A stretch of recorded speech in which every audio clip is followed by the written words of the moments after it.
A poem to describe Dabo Sweeney and week 1 of the college football season. I met a traveler from an antique land who said, 2 vast and trunkless legs of stone stand in the desert.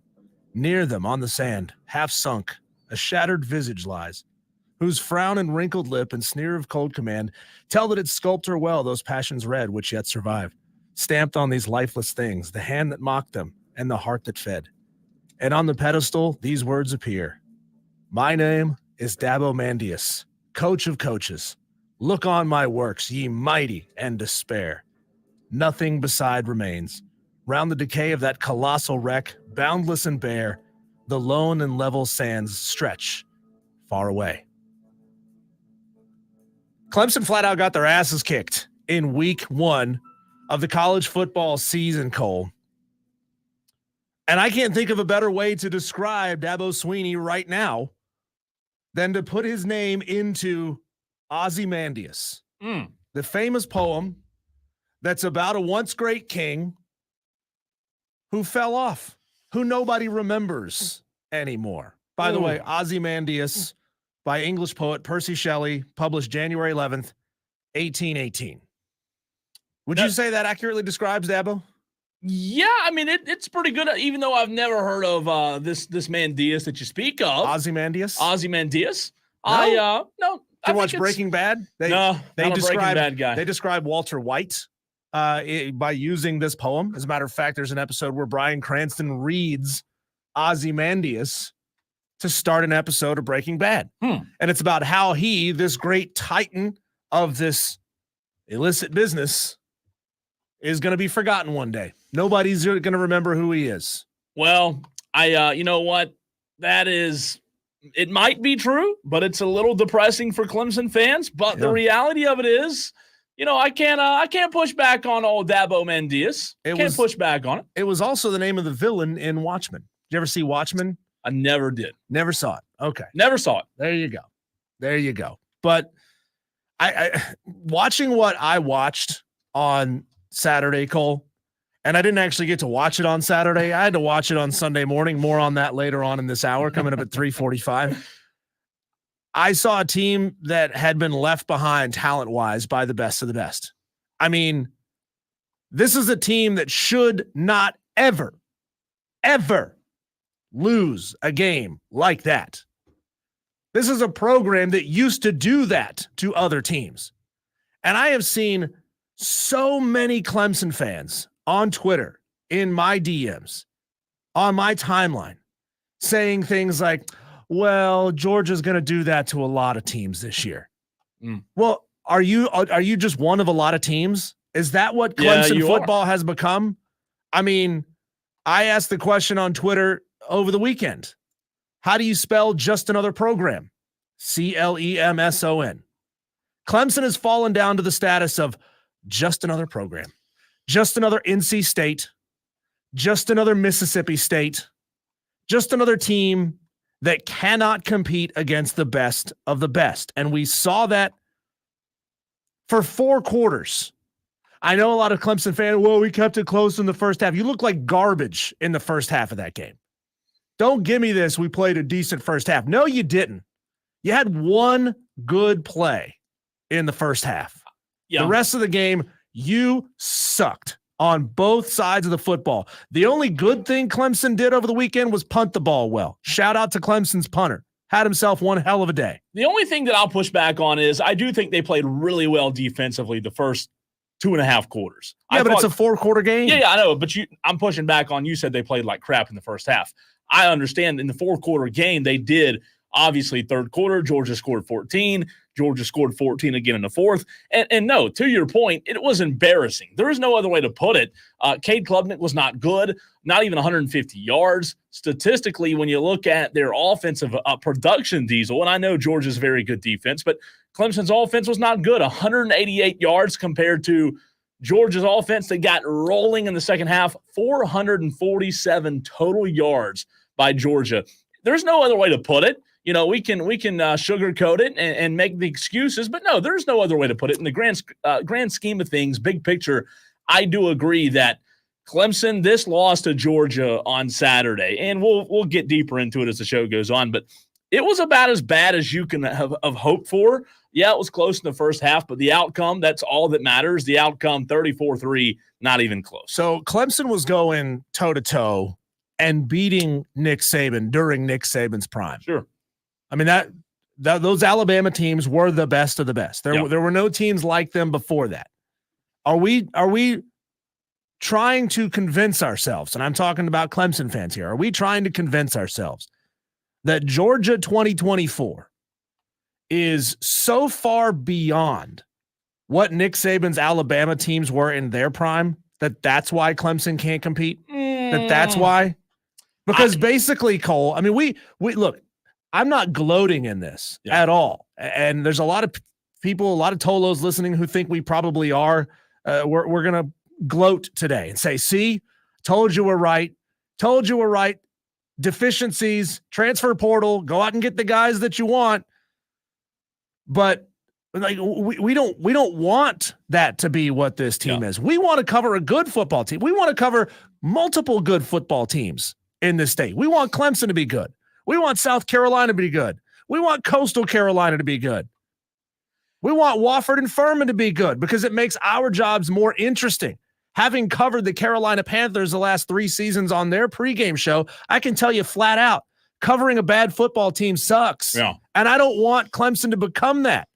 But everything we've seen leading up to this season, everything we've discussed leading up to this season is that Clemson is trying to fight 1990s Mike Tyson with one hand tied behind their back because Dabo won't do what it takes to acquire the best talent that he can. Dabo is essentially a one-legged man in an ass-kicking contest. And they couldn't get off the damn mat. You had one good play. Otherwise, you didn't even sniff the end zone. You didn't even sniff the end zone the entire game. You're supposed to have the top 5 talent composite roster in the country, and you couldn't sniff the end zone. So I'll start with the offense here because I do want to get into the actual game a little bit.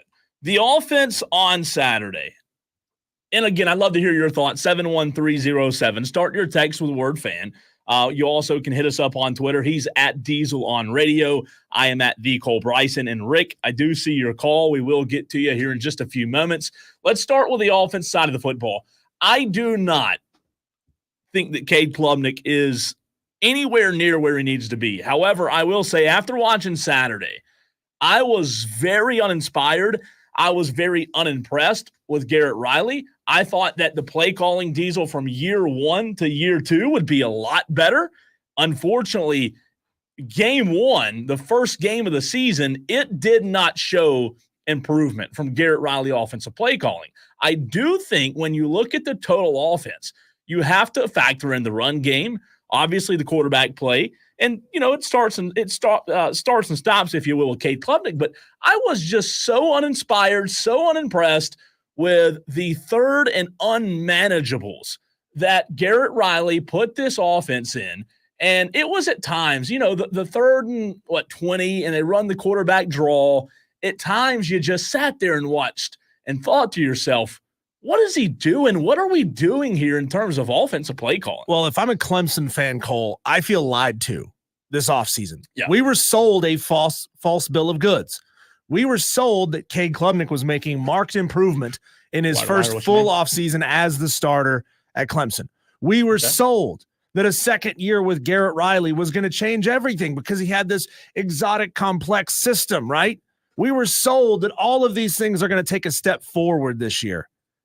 And honestly, it looked worse. And when you think about it, Cole, first half of the first game of the season is the least prepared Georgia is going to be all season. Anything could happen week in and week out, right? But you got to think that the first half of the first game is the worst Georgia is going to look all season because they haven't really got everything clicking yet. They haven't got everything humming yet. Yeah. And that's kind of what it looked like. Their offense didn't look fantastic in the first half. Credit to Clemson's defense for getting it done in the first half. But shucks, you played a good first half. What happened in the second half? You got your ass absolutely run up and down the field. It was embarrassing. Embarrassing. I do think that when you look at this game, you have to factor in several things. And I know Madcraft pointed this out earlier in the chat. I did see it, and I do want to get to it because I do agree with you, Madcraft. When I do put blame on quarterback play or offensive play calling, obviously you have to factor in multiple things. But I will say I agree with you in terms of the offense and defense do have more of a correlation than a lot of people realize. I think that it was abysmal what kind of situations, Diesel, the offense kept putting the defense in. And, you talk about an offense that's got to give the defense at least a chance and vice versa. A defense that has to give the offense a chance. We talked about it last week. Clemson needed to be opportunistic. Clemson's defense can only hold up so much. I'm not putting this game 100% anywhere. I think that there's a lot of areas that need to take the blame, including coaching, including offensive play calling. But, man, what I saw Saturday, that offense did not help the defense at all. They just felt like watching the game, that defense was on the field a lot. Well, I'm glad that you said placing blame on the coaching staff because I've got audio here of Dabo Swinney, and he puts it squarely on himself. Oh, we did some good things in the first half. There'll be some things on tape, but you got to play 4 quarters, and we didn't do that. So, biggest thing is that's when you get beat like that. That's on the head coach. That's on me. So, it's just complete ownership of just a absolute crap second half, and just really disappointed. But I've done it long enough. This is. Sometimes you get your butt kicked, and we did today. And that's not what we came here to do, but you got to give Georgia credit, and we got to move on. We got to learn from it. He's right. It is on him. 100% on him, right? I mean, nobody's going to push back on that. Compare that to Brian Kelly putting it on his team for not you like that? Yeah, for not being into it. For the entire game and thinking they had it won by the end. All right, I want to continue the conversation because it's a good conversation. The stream Diesel's blowing up, text line blowing up. We have 3 callers. We are going to try to be efficient through these calls. Rick, Creed, Dewey, all lined up. We'll go to Rick first. Rick, what's up, man? Okay, I've always kidded around with y'all. I love your show. Okay, this is a public service announcement. I'm a Clemson fan. Dabo, you gotta go. Ooh. Dabo, Ooh. you got to go. You're not doing anything. You're taking money. You gotta go and take the little midget with you. That quarterbacks, he's not doing anything. Take him with you to whatever school you go to. But Dabo, you gotta go. I'm packing up all my Clemson stuff. I'm not wearing it anymore. Wow. And I'm not a rich person, but I'll throw out the first $500,000 to get Dabo out of there. Wow. Sorry, Thanks Rick. for the call, Sorry, Rick. Rick. Didn't mean to cut you there. I know you were wrapping it up there. Dabo's got to go, says Rick. It's pretty bold, Diesel. Yeah. Pretty bold. Transfer portal call. You telling me that Clemson team with Cam Ward would not have looked a hell of a lot better? Cam Ward looked like the Cam Ward looked amazing. Second or third best quarterback I saw this weekend. He looked amazing at Miami. You're telling me a team with 2 recent national championships couldn't even sniff a player like Cam Ward? So I have some thoughts on the portal and Dabo and the guys he has. I did do some thinking about that. And I want to tease because the conversation, especially nationally, is all about Dabo, all about the portal or lack thereof. And I do have some thoughts on that. I will get to that in a second. Let's go to Creed and Cowpens. What's up, Creed? Hey, first, if you're trying to give Clemson fans a ray of hope, and it's hard to do at this point, Georgia did boat race Oregon like that first game of the year, and then Oregon came back, had a damn good season. But that's about the only ray of hope that I can give to you. My question is, and on that thing, which of the 3 teams right now looks the most dismal, South Carolina, Clemson, or poor Furman, who lost 76-0? Well, I don't think you can hold that against Furman. And thanks for the call, Creed. Always good to hear from you. Look, Furman, I don't take anything away from that game, right? They played a juggernaut. When we had Coach Hendricks on last Thursday, he said, let's be real about it. We're playing a professional football team. They are. And he was right? I mean, they got outmatched in every phase of the game. So in terms of the question, though, South Carolina snuck by Old Dominion. Clemson got boat raced by Georgia. they're both in a tough spot. I mean, I'm sure Furman walked out of there with close to $1 million check. I think so. And those are the things that keep a program like Furman alive. You know, you take your butt whooping, you put $1 million in the coffer, and you can afford to pay for a lot of things that you need to pay for Absolutely over right. the course of the season. It sucks that you got to put, 20, 21-year-old kids through that, but getting their ass kicked up and down the field. But hey, that's $1 million for the program. I'd do it again, right? Yeah. For another $1 million. Can we play 3 more of those? All right, real quick, Dewey on the renewal by Anderson of the Carolinas fan phone, 844-326-3663. What's up, Dewey? Yes, I'm going to be serious today. That was a complete embarrassment. Dabo needs to go. I'm tired of him. Secondly, Shane Beamer needs to go too. Carolina's not going to win another game this year playing like crap against Old Dominion. But Dewey, I thought it was Shane Beamer forever. Yeah, he's done. Okay. Thanks, Dewey. Yeah, he's done. Dabo. Diesel, I want to get to Dabo in the portal. Yeah. The national headline, the national narratives, as you and I both knew it would be, is Dabo's ability to adapt, right? Sure. And I think there's a lot of fairness in that argument. I think the more I've had to think about it, I do think it has to do with the portal. However, after watching what I've watched now for several years, I think it has more to do with Dabo Swinney's overestimation of players that he already has, overestimating the guys in his room, the guys in his locker room. Talent evaluation is way off. I think that he has overestimated the guys that he has. And yes, he needs to use the portal. I'm not denying that.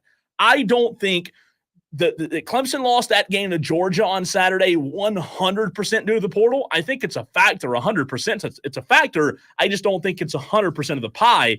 I think Dabo has made mistakes in estimating and evaluating the guys he has in the locker room. And when he hit on really good classes year after year after year, and after you have that kind of success, Diesel, I can imagine that you're probably like, you get high on your own supply. Yeah. You love the smell of your own farts. I can do this. I can hit year in and year out. However, more than it has to do with Dabo bringing guys in, I think he's made mistakes in overvaluing the guys he has. Dabo feels like he can will these players into being much better than they are. This roster, as currently constructed, is a 9-win team. And it's gonna be a 9-win team until Dabo Swinney changes his talent, his talent evaluation process. He has so much faith in every single one of those guys. The plucky 2-star who he sees something special in. He just thinks that guy is gonna go out there and he's gonna be so great. He thinks he's got a roster full of Rudies. Yeah. And the problem is Clemson expects more because of what Dabo did. I will say this, and then we'll get to a few texts because the text line's blowing up as well. I will say Clemson fans, Diesel, now expect to be in the category of elite and competing for national championships because of what Dabo did. And if Clemson fans are okay with what you just said, 9-win seasons, occasionally a 10-win season, right? You'll win a big bowl game. Occasionally you get to the playoff. You're no longer elite. If Clemson fans are okay with that, Dabo Swinney's a heck of a coach. If Clemson fans are okay being very good but not elite, Dabo's your guy.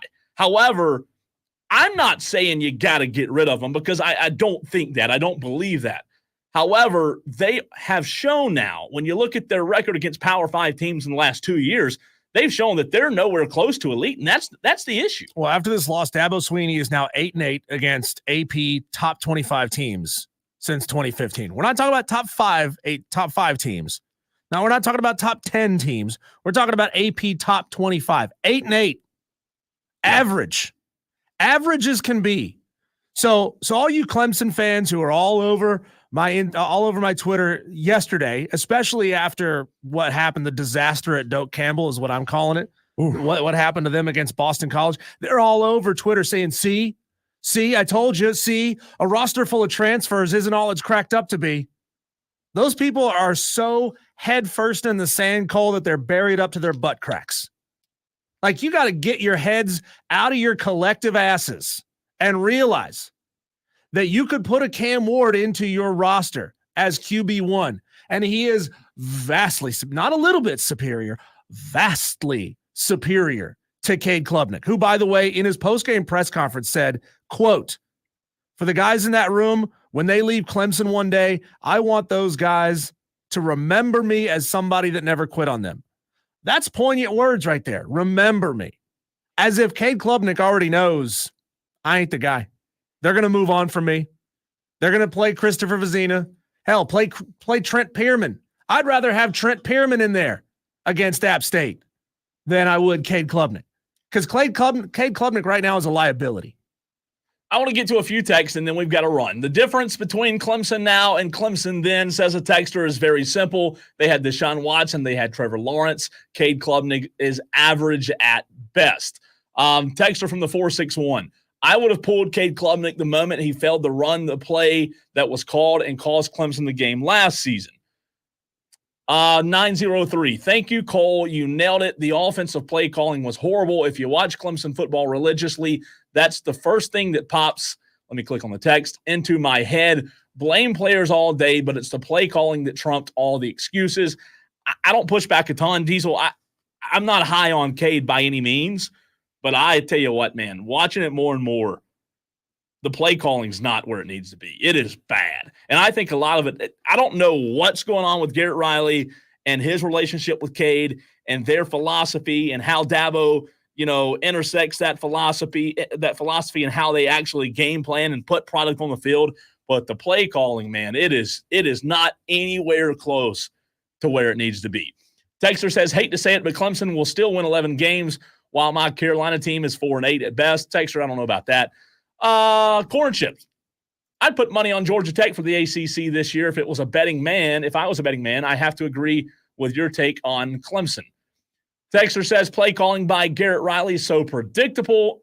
Don't push back on that. The only thing I'll say to that is, Tolos, y'all blame Tony Elliott for everything. Is it predictable play calling, or is that all Cade Klubnik can actually run?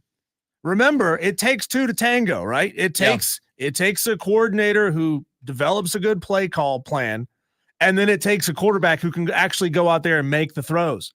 So the question is, what do you want Cade Klubnik to do?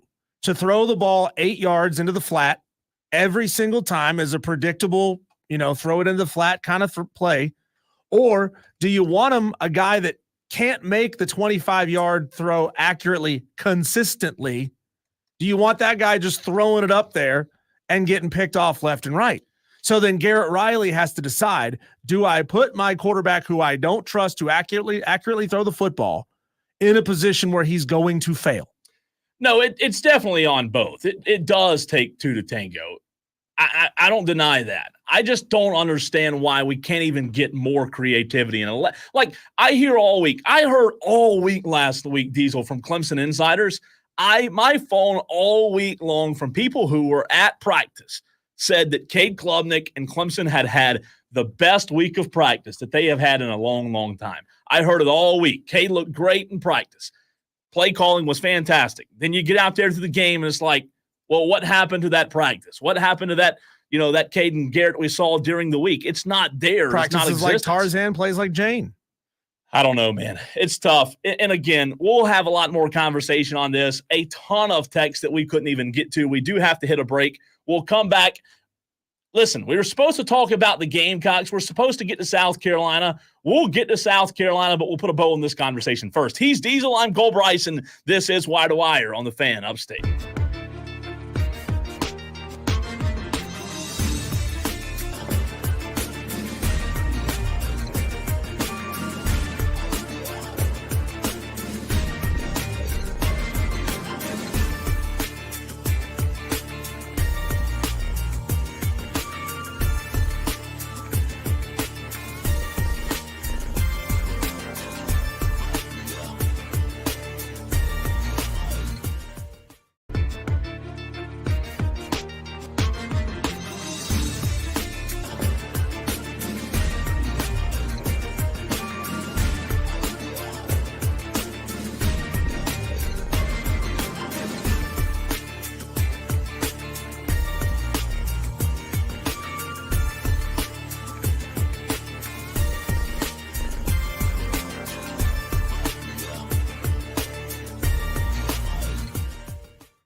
We will get back to South Carolina at some point, or get to South Carolina. Let me say it that way. But a ton of reaction coming in on the text line as well on the Renewal by Anderson of the Carolinas fan phone. The stream has gone absolutely berserk here in the first segment. We appreciate you being a part of the show. And Toloing, that stands for Turn On, Leave On. He's Diesel. I'm Cole Bryson. This is Wire to Wire on the Fan Upstate every day, 3 to 7 p.m.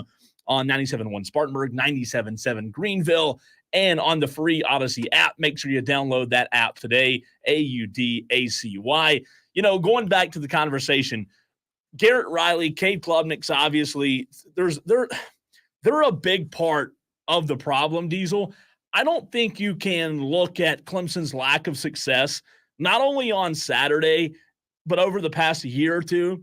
I don't think you can put a large majority of the blame anywhere near Goodwin, the defensive staff, the defense as a whole. You know, I think that the Clemson defense, for as down as they've been, over as down as the team's been, I think the Clemson defense has been fine.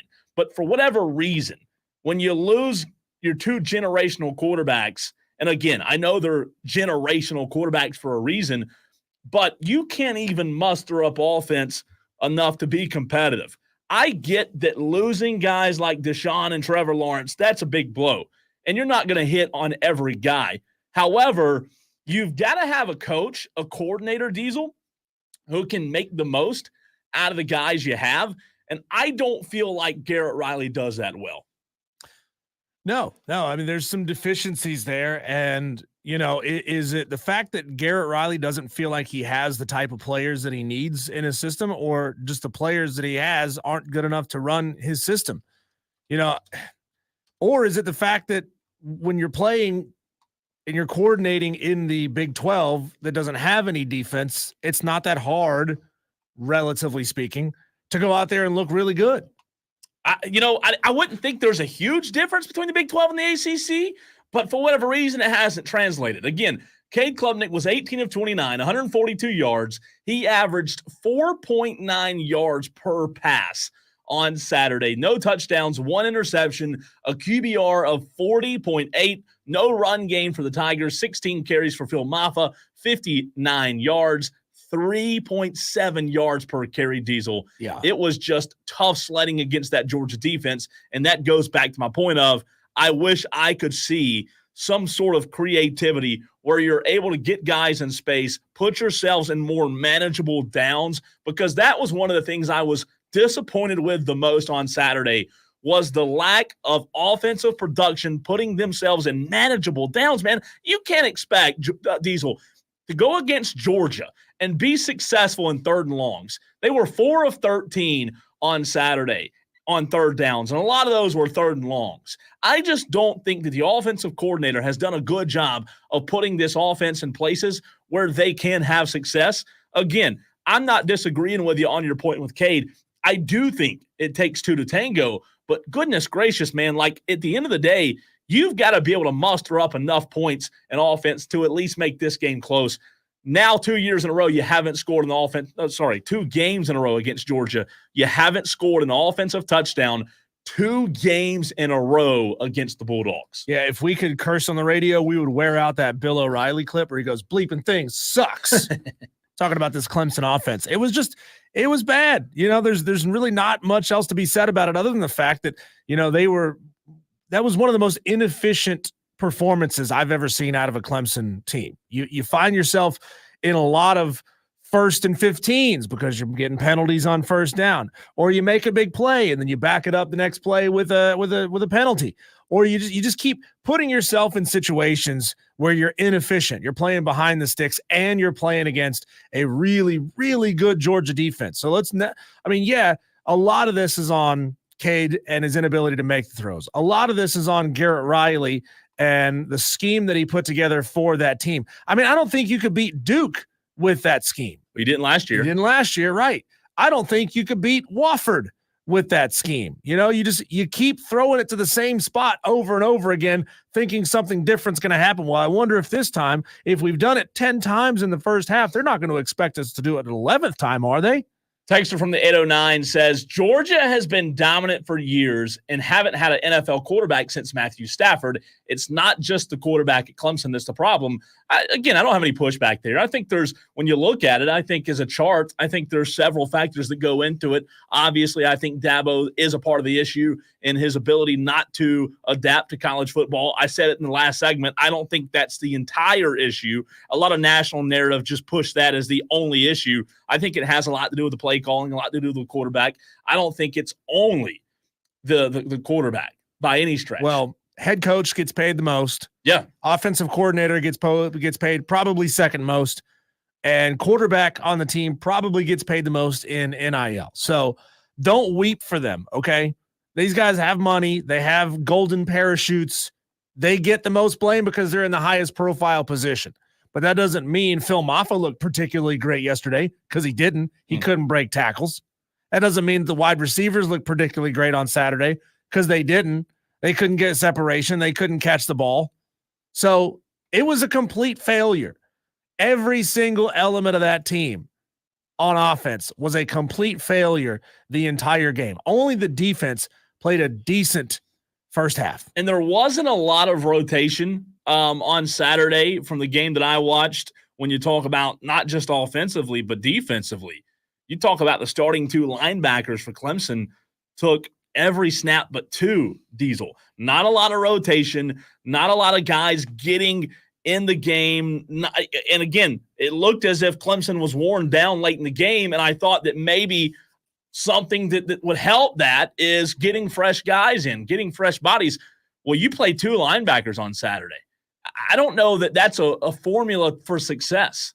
344 says, from what I hear, he is having to run Dabo's system, not his own. Texter, I don't know if there's truth to that or not, but I'll tell you this, whatever system it is, it's not working. Hurricane Jeff says, I'm very pleased with the results and the play of the Hurricanes. However, I'm still being cautiously optimistic. Jeff will get the Hurricanes. Very good weekend for those guys. I know Madcraft is excited about that. Let's see. Texter says from the 803, there's no O in Garrett Riley. I said the portal probably. But there is an L. There is. I said the portal probably wouldn't help, but it's a slice of the pie. I think another big slice is Garrett isn't the offensive guru we thought he was. And Texter, I agree with that. I think it is a part of the pie. And then we got this one texter who says, I lay the blame of the Georgia loss at the feet of one person, Rob Brown. Ooh, that's not nice. Why would you do that? What did Rob Brown do? Boston Scott says, I knew Clemson was going to get roughed up, but that was just tough to watch, even from a notorious Clemson hater such as myself.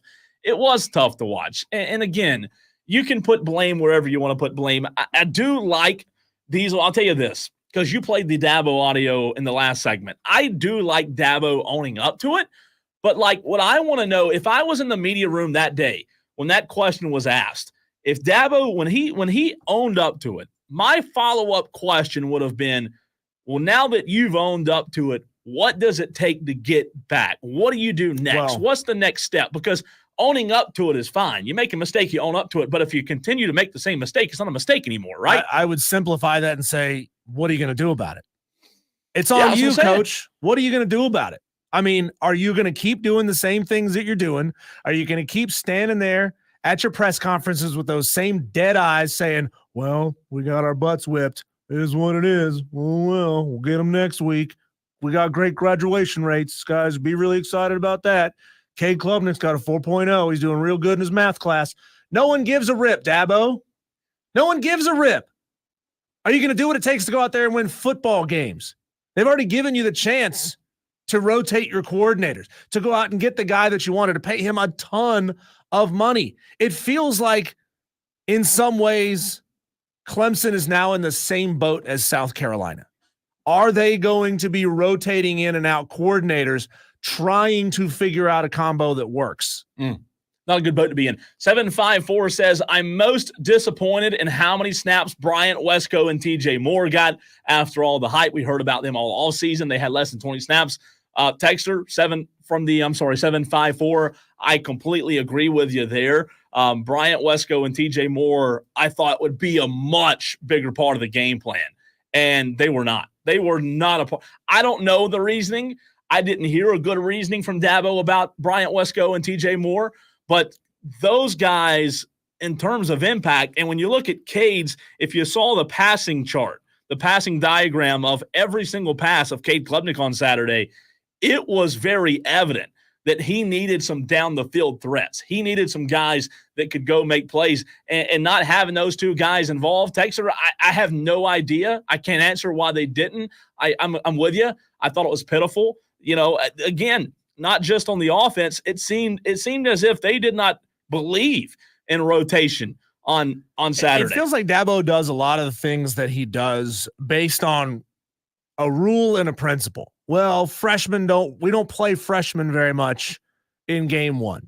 We don't really get them into the rotation until game 3 as a rule. Well, why? Why? If they can help you win, if they can get separation, hell, even throw them out there just to give it a shot. Because when you're down 28-3 midway through the fourth quarter, it doesn't matter if you can't go out there and get any more first downs. You're not going to come back and win the game.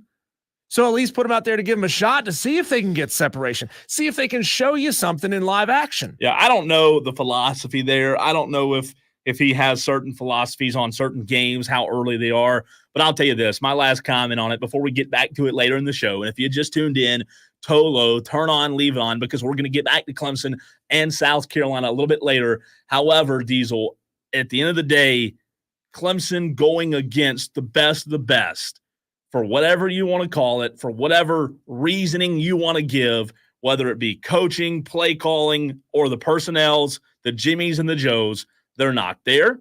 Clemson was. I said it on Saturday on Twitter. Clemson was. They're not is. Yeah. Was and is are two completely different things. And again, it's just like I said in the last segment. If Clemson fans are okay having a good guy lead the program in Dabo Swinney, who I'm a big fan of, I like Dabo. If they're okay with 9, 10 wins, your bowl wins, occasional playoff appearances, then you keep him. You absolutely keep him forever and let him do what he wants, and you don't complain. However, if you want to be elite again, you do have to ask those follow-up questions of, to Diesel's point, what are you going to do about it? So this is just something that came to me on the top of my head. What if we scroll down the AP Top 25, the brand new one, which is out, by the way, and take a guess at, like, what's the quote-unquote worst team that we think Clemson can beat right now? Beatable or unbeatable, or winnable, unwinnable? Georgia, again, that's unwinnable. They can't win that. No. They can't beat it. They can't beat Georgia playing the way they play. Ohio State, unwinnable. Texas, unwinnable. No. Alabama, unwinnable. Notre Dame, unwinnable. Ole Miss, unwinnable. Oregon might be able to beat them, considering they look bad against Idaho. Penn State, unwinnable. They look really good against West Virginia. They put up 34 points in that game. 34-12, by the way. Yeah. Missouri, unwinnable. I'd say that's where it starts. Penn State, when you start getting to Penn State and down, is where I would say Clemson starts getting back into the competitive conversation. Yeah, that's interesting, because I see Michigan as a 50-50 game. Utah, probably not. I think Utah is gonna climb. And so I think Utah is an unwinnable game. I think Miami is an unwinnable game for Clemson. Southern Cal, 50-50. I don't Tennessee, even know if I'd go that much. Unwinnable. As of right now, Oklahoma, unwinnable. I think you got to get all the way down to number 16, Oklahoma State, to find a team that I would say right now, I think Clemson would beat them on a neutral field. It's tough. You got to get all the way to number 16. What the hell's going on with this program right now? One of you Clemson fans who say, well, he won us a couple titles 10 years ago, 5 years ago. We're going to let him stay as long as he wants to, because he made me feel good way back in. When are y'all going to wake your asses up? Who had a worse day in Atlanta, Cole? Clemson's offense, their defense, or me? I was supposed to be at that game, working that game. Honestly, I'm kind of glad that I didn't, because what happened to me, as awful as it was more interesting and entertaining than anything I would have seen inside Mercedes-Benz Stadium. I'll tell you what happened next on the Fan Upstate.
Cole, I've never wanted to do a segment less than this one right here, right now.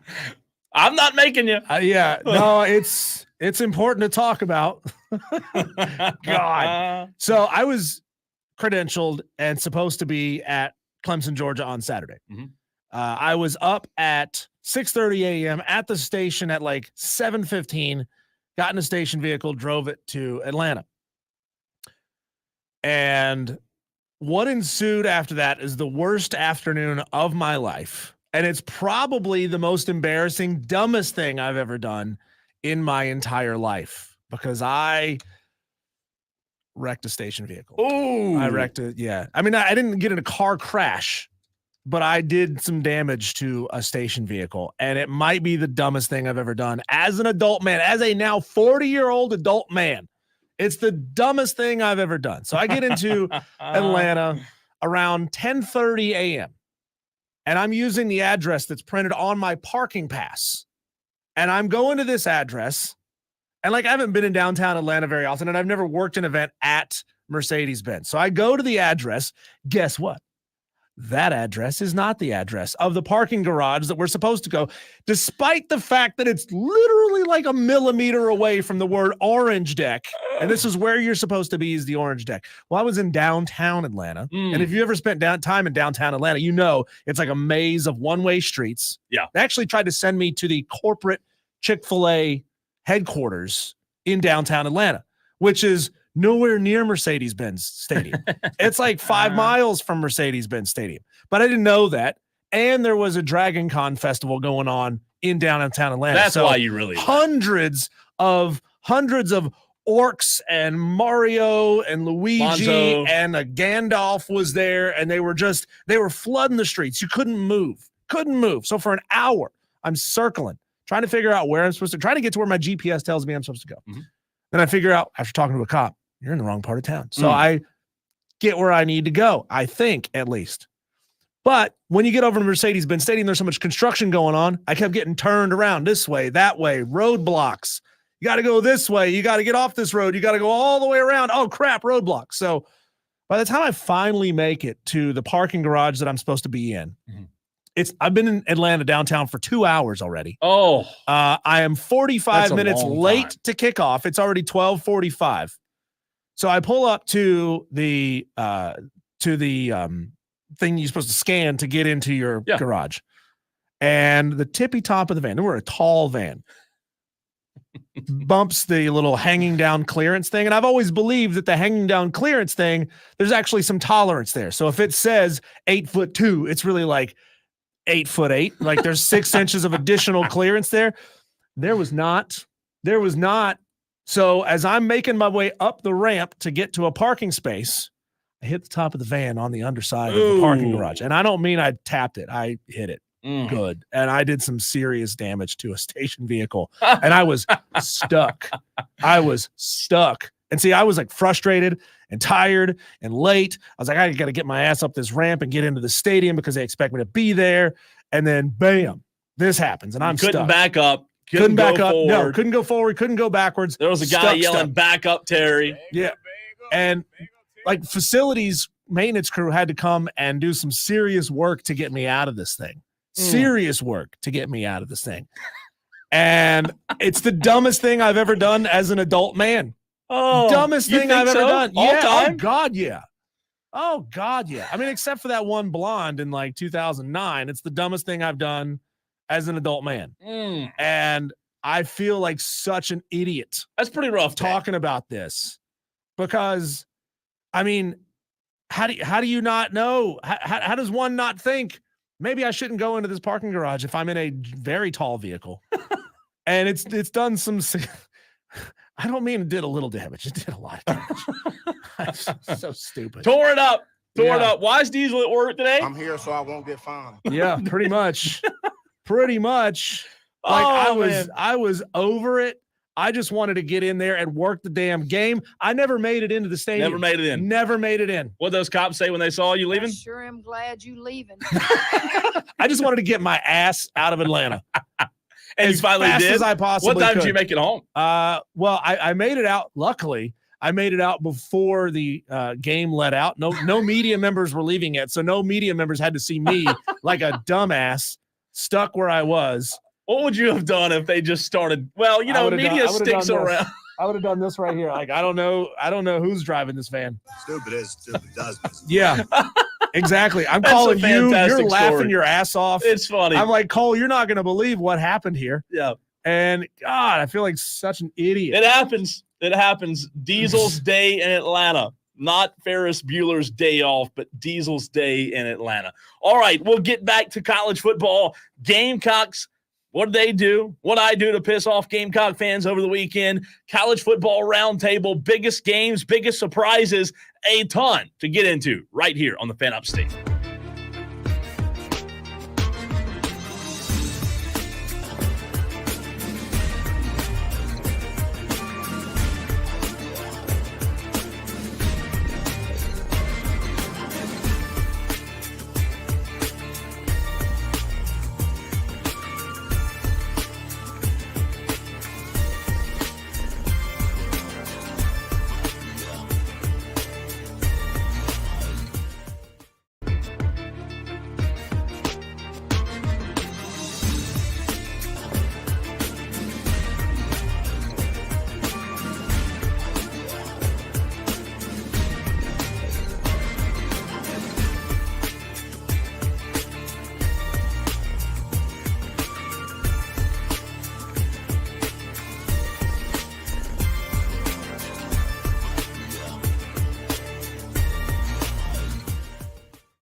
Some were winners and some were losers over the weekend. What am I talking about? Well, the Upset Picks Challenge, the second week of the challenge, brought to you by Ingles Markets, was absolutely incredible over the weekend. I came close. A few others came close, Diesel. You had guys who takes into the show like Twisted Whisker who picked Vandy. What a freaking pick that was. Good job, Twisted Whisker, and those who won on Saturday and over the weekend. We're going to get into the games that happened in college football as well as South Carolina. I was there at that game. But first, let's get to the leaderboard, Diesel, for the Upset Picks Challenge. Unfortunately, my name's nowhere to be found. No, neither is mine. I'm still sitting in a big fat 0. So we got a whole bunch of players tied at 3 points. Michael in Simpsonville, Greenville Gamecock, Melissa Level, Ben in Simpsonville, Mason Brew, Jarrett Tripp, Boiling Springs Dave, and Nashty. All of you have 3 points. We have John Corley, Brian Andrews, and Tolo Steve, and Scotty Mack at 4 points. At J-Rock has 5. Mike M, Fred Savage, Tolo Phil, Shane W, Ty Duncan 864. You all have 8.5 points. Wesley Roberts, Brandon from Moore, you both have, and Kevin Buggs, you 3 have 10 points. A lot of you have 10.5. Palmetto Buckeyes, Reed Atkins, Tiger Pal Rachel, Roger Carper, Ethan Reed, MD75, Josh Pate, John Dog, JD Wyatt, Jake Crane, Leprechaun of Lyman, Clemson Oculus, Mike Main, Brandon in Spartanburg, and Will G all have 10.5 points. Tight race right there, man. Big tie here at third between Sheezy, Twisted Whisker, JT and Greer, Shane Barrett, E. Thoughty, Buckeye Brian, Lee Corso, Kirk Herbstreet. You all have 13.5 points. In sole possession of second place, we have Noel with 16 points. And with the lead, Amazon Guy, 24 points. Wow, 24 points for Amazon Guy. We're going to post this graphic on the Fan Upstate Twitter. You can go find it. Just search for The Fan Upstate. How about that? We'll post it there and pin it to the top. Amazon Guy on a roll. Already 24 points? Already to what? Last year, 40-something-ish points won this contest. So yeah, if you can just hold steady, man, you can hold steady, Amazon Guy. You'll be in good shape. And Amazon Guy, we did get to see him a few weeks back at Ingles when we were on location. That's fantastic. So no Diesel on that list. No Cole. Maybe Diesel. Maybe we can get there this week. We'll see. A lot of good games, but we shall see. Right. All right, let's get into South Carolina, and then we'll get to a few other games because there were some really good games over the weekend. I thought the USC-LSU game was by far the best game of the week. USC over LSU 27-20. I did lose a little cheese on that game. Thanks, Brian Kelly. Thanks, LSU. What a disappointment you were on Sunday night. Boston College pulls the upset last night, 28-13. We'll get into that. But South Carolina, Diesel, on Saturday, a game that I was at, the South Carolina Gamecocks did not impress. They did get the win, however, against Old Dominion, a game that was very, very hot, had a lightning delay. Fans, half of them came back in, maybe a little more than half. Old Dominion took the lead in the fourth quarter. South Carolina stepped up, took the lead back, and eventually won the game way too close for comfort for the Gamecocks. But I know we talked a lot of Clemson in the first two segments, so South Carolina Gamecock fans, now is your time to get in on the conversation. 71307. Start your text with the word fan. Phone lines also open as well. 844-FAN-PHONE. That's 844-326-3663. Diesel, a game where Lanorris Sellers on the ground was pretty good, on the air, or through the air rather, not the best night. 10 of 23, 114 yards, averaged 5 yards per pass, no touchdowns, a QBR of 17.7. What was your initial reaction when you saw South Carolina 23, Old Dominion 19? I said this team did not show up. I'd say this team had way more deficiencies offensively than we thought they were going to have. I mean, Lanorris Sellers had himself a decent day running the football, about 70 yards. And for a lot of quarterbacks, 70 yards is a pretty decent day. Yeah. The problem is Your running back one, who everybody thought was going to come in and be really good, only had 88 yards. So he only outpaced his quarterback by 20 yards. And I don't think 88 yards is a terrible night for Rocket Sanders. I just saw 24 carries for Rocket, 22 for Lanorris. I saw Diesel, an Old Dominion front, on the defensive line of scrimmage that was very bullish, that was very physical, that South Carolina had trouble handling in a lot of ways.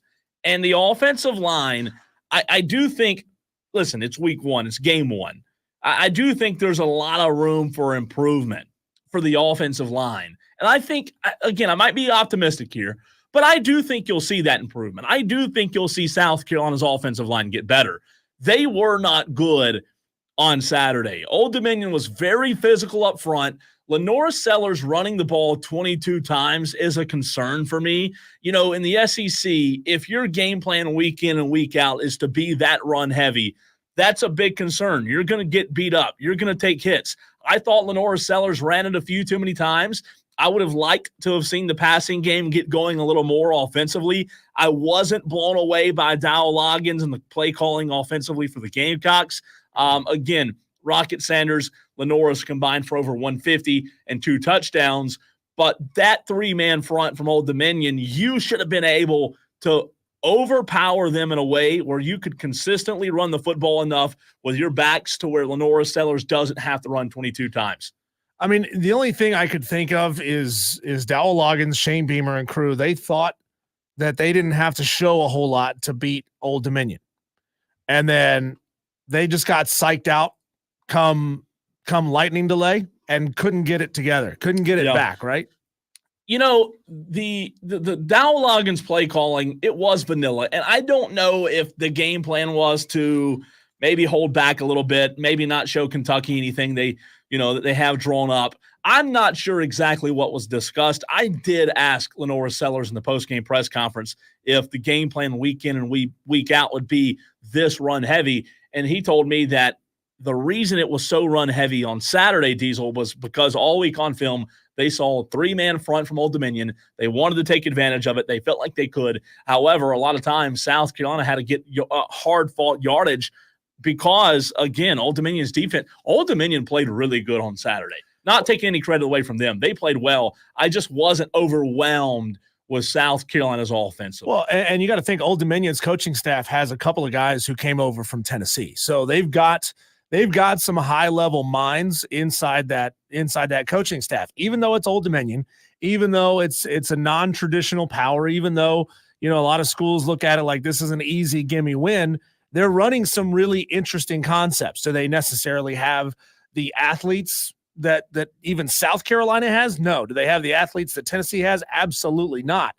But they're running some interesting concepts. So, and at the moment they're healthy, right? They're not beat up. They can really lean on their ones and not have to do a lot with their twos.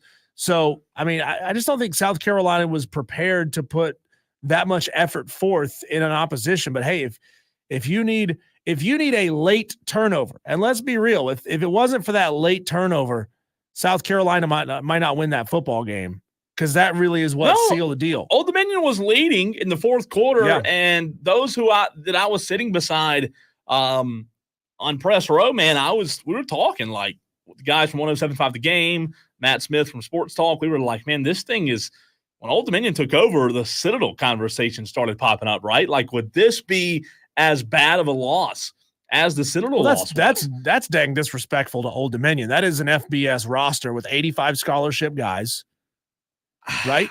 I don't know that the Citadel loss isn't good, but if they were to have dropped that game, Diesel, I don't know that there would be a huge difference for me in those two losses. I would classify them both as pretty bad. You're South Carolina. Old Dominion was a 6-7 football team last year, right? They were a 500 football team who lost a bowl game. Right, but this is an SEC team in South Carolina that should not lose to Old Dominion. Right, ever. but you're comparing a 500 FBS team to an FCS team that's made up of military academy cadets. These are not the same thing. There's a vast difference. I'm just saying both would be a bad loss. Yeah, I'm not comparing. that's true. I'm not comparing the teams in terms of Old Dominion versus the Citadel. I'm just saying both would be very bad losses, in my opinion. Luckily, they didn't have to get there. Well, we were talking last week about the Florida Miami game and saying which coach is squarely on the hot seat if they lose this game. Do you think the temperature turns way up on Shane Beamer if they don't squeak that one out? Oh, absolutely. Yeah, absolutely it does. If they weren't able to, there's no doubt. Greenville Gamecock chimed in on the text line and said 4-4 or from the 441 Greenville Gamecock said, seems we kind of fixed our run game, but can't throw to save our lives. Sellers was panicked the whole time, says Greenville Gamecock.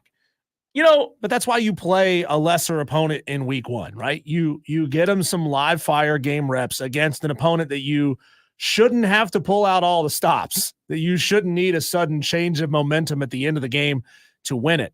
Because South Carolina down when was it a pick or was it a fumble late in the fourth quarter? South Carolina recovered as a fumble. Mm-hmm. Was South Carolina down 2 at the time, or had they just taken the lead? I can't remember what the game situation was. They had just taken the lead. They had just taken the lead. Okay, so then Old Dominion was trying to go down and score and retake, and then South Carolina got that sudden change of momentum. Yeah, it was a game South Carolina offensively didn't put up a whole lot. Old Dominion outgained them 305 yards to 288 for South Carolina. 114 yards through the air. South Carolina was not good on third down, 5 of 18 on third down. Again, rushing as a team, 174 yards. So they ran the ball good. I thought on Saturday they ran the ball a lot, 56 attempts, 3.1 yards per rush. As I said, Old Dominion was bullish at the line of scrimmage. But, I thought South Carolina played a clean game. It's just the passing game.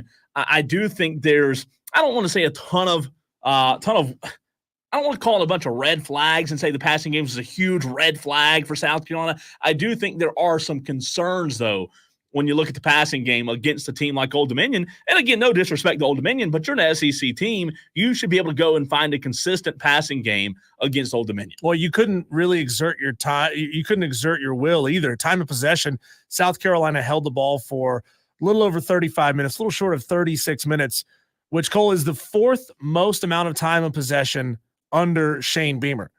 That's not good. When you're just covering more, about 5.5 minutes more than half of the ball game, and that's the 4th most time of possession, you should dominate a team like Old Dominion. You should put them in 3-and-out situations throughout the game. You ought to win that time of possession battle way more handily than just by 5.5 minutes. Paulie on the YouTube stream says, Sellers look terrible and we have no wide receivers. It's red flag time, Cole. Well, here's a red flag stat for you South Carolina Gamecock fans. Those of you who are still hanging on to Shane Beamer as the guy, even though Dewey called in earlier and said fire him, we know who you really are, Dewey. Shane Beamer forever.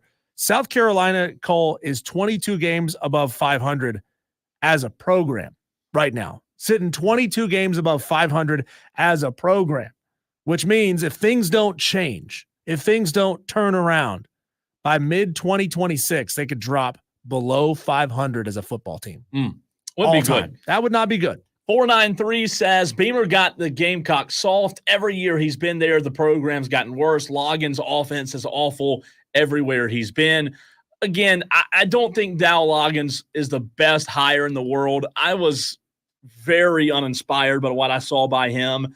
I think South Carolina has talent. Like, there's talent on that team. There really is. There's guys that should be able to go compete in the SEC, not against the best, but there's talent on that team, especially defensively. If you had to ask me the bright spot, Diesel, I would say South Carolina's defensive front played really well on Saturday night. I think South Carolina defensively, they're going to be all right. They're going to be all right defensively.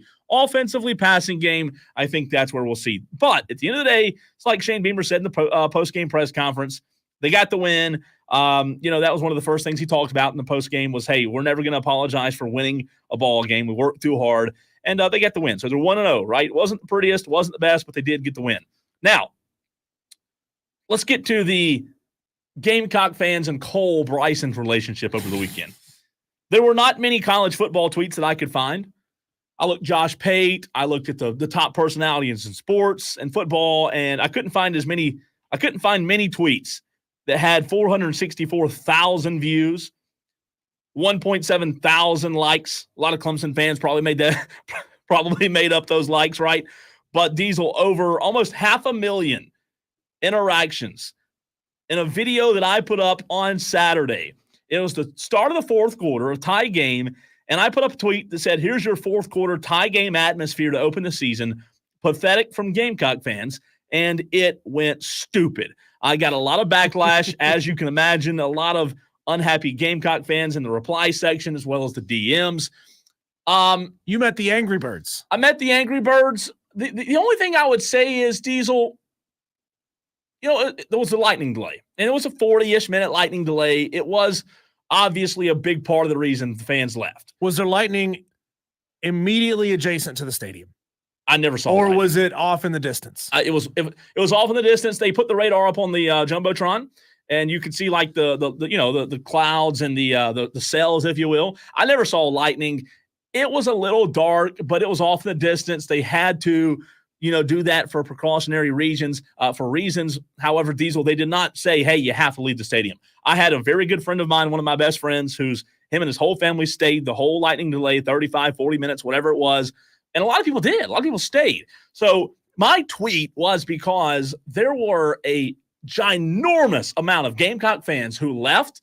And I don't know what the policies are on getting back in the stadium, if they let you or not. But I'm just saying, initially, when a lightning delay happens, it's a close game, and all of a sudden you fast forward in the fourth quarter, it's a tie game, then Old Dominion takes the lead.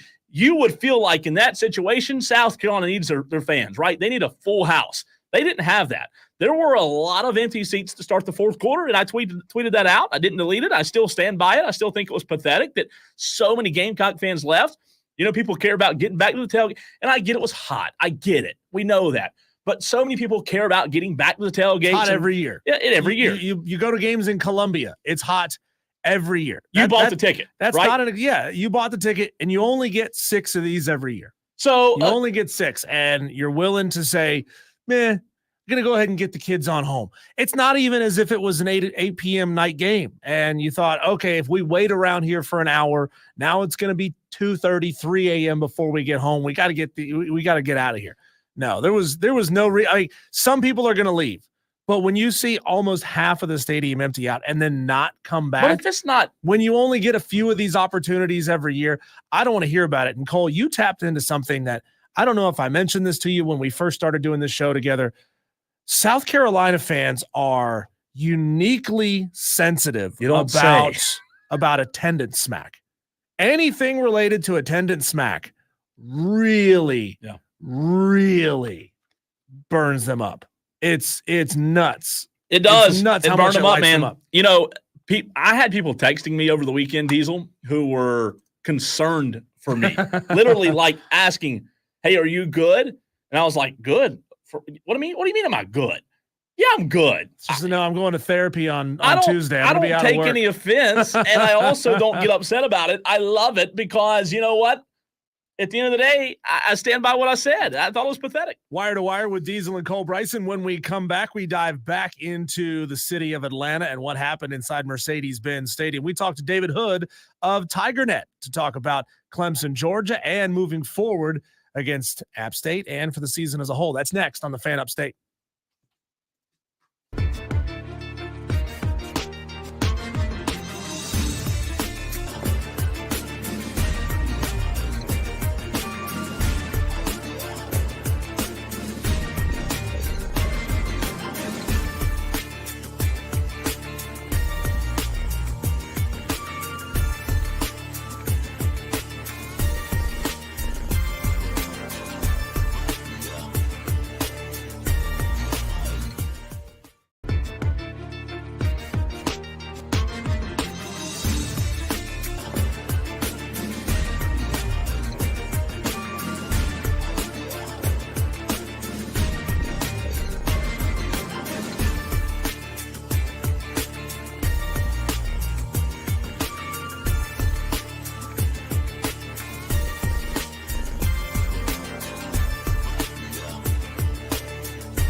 Not the start that Clemson and fans wanted in week 1 against Georgia in Atlanta. Rough start for the Clemson Tigers. So we're going to try to break it down with one of the smartest people we know when it comes to covering these Clemson Tigers. At David Hood is where you can find him on Twitter, David Hood of TigerNet. David, we all believed that Cade Klubnik had made marked improvement this offseason, but 18 of 29 for 142 yards. Comparing that to what Carson Beck did, and I get it, Carson Beck is a Heisman Trophy candidate, and he's got a year or two more experience on him. Dabo always preaches, if you could see what I see in practice, you would change your mind. Is Cade one of those guys who just practices like Tarzan and plays like Jane? You know what? I wish I knew the answer to that. I feel a little bit better after kind of coming home and watching it. There's definitely things that Cade can do so much better. I feel like he gets a little bit of the happy feet sometimes and never really sets to throw. That can be better. He gets a little too fast times. I thought that was actually better Saturday than at any point last season. And then, he's got to get some help from some wide receivers. And if he does that, I feel like it's probably a little different narrative, but he comes out and throws that first pass, which could have gone for 20 or 30 yards, and throws it into the turf. And you're like, oh, okay, so this is why Clemson took the kickoff for this. And then he, has a pass that's completed and it's called back because of a procedure penalty. And then he throws the strike to Brenningstool, which should have gone for a first down or at least 9 yards, and Brenningstool drops it. And then they get another long pass, and it's another penalty. And you go, man, if the kid could get some help somewhere along the way, it might help his confidence some.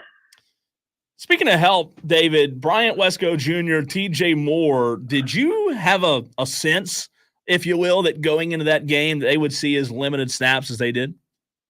I did. And I thought for sure, if you've got two talented kids like that and you're going up against the Georgia defense, which, let's face it, with Michael Williams and the safety that they've got, that might be, and you'd find it hard to have anybody argue with the best defense in the country, right? So you figure you're going to get your best players out there. And the way that Coach Sweeney kind of talked about that after the game and on Sunday night, I wondered, if he was aware as the game went on that those guys weren't getting out there for snaps. And it took me back. Do you remember the name Andre Powell? Mm-hmm. So Andre Powell was, the Clemson running backs coach back in the day. And I can remember after, I guess it was the game, maybe at Florida State. And we asked Andre, said, why did Jamie Harper get 34 carries and Andre Ellington only get 3? And he goes, oh, was it that? I didn't realize that. I let my running backs do their own substitutions. Wow. And it was like, oh, okay.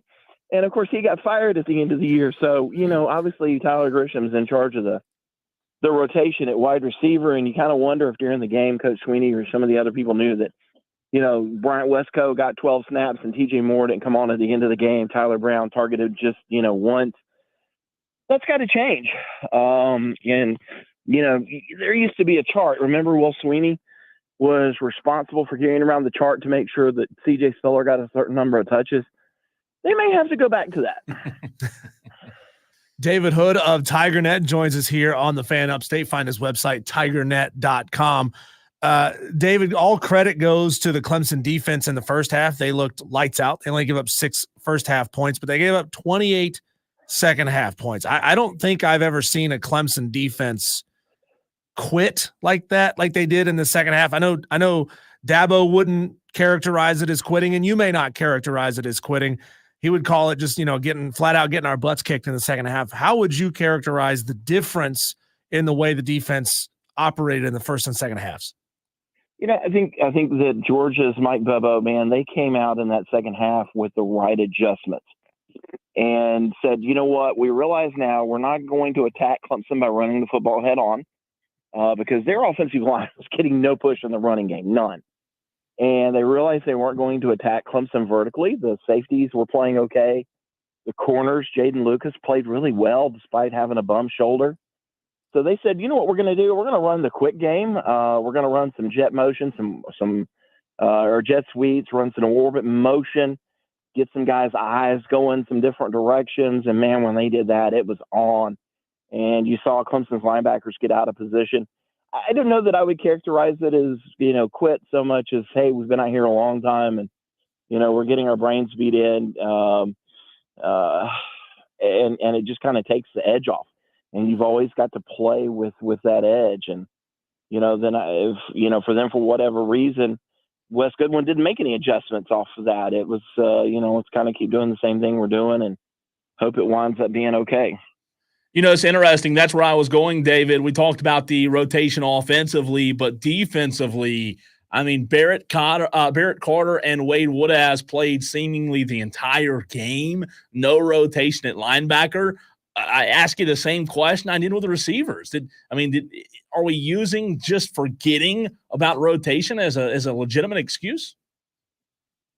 Yeah, I truly wish I knew. And it's funny that you mentioned that because I thought we'd see Sammy Brown some. Sammy's fast. He's faster than people are going to think. They're going to love him. And he's out there, early for kickoff, and then that was it. He only saw action on special teams.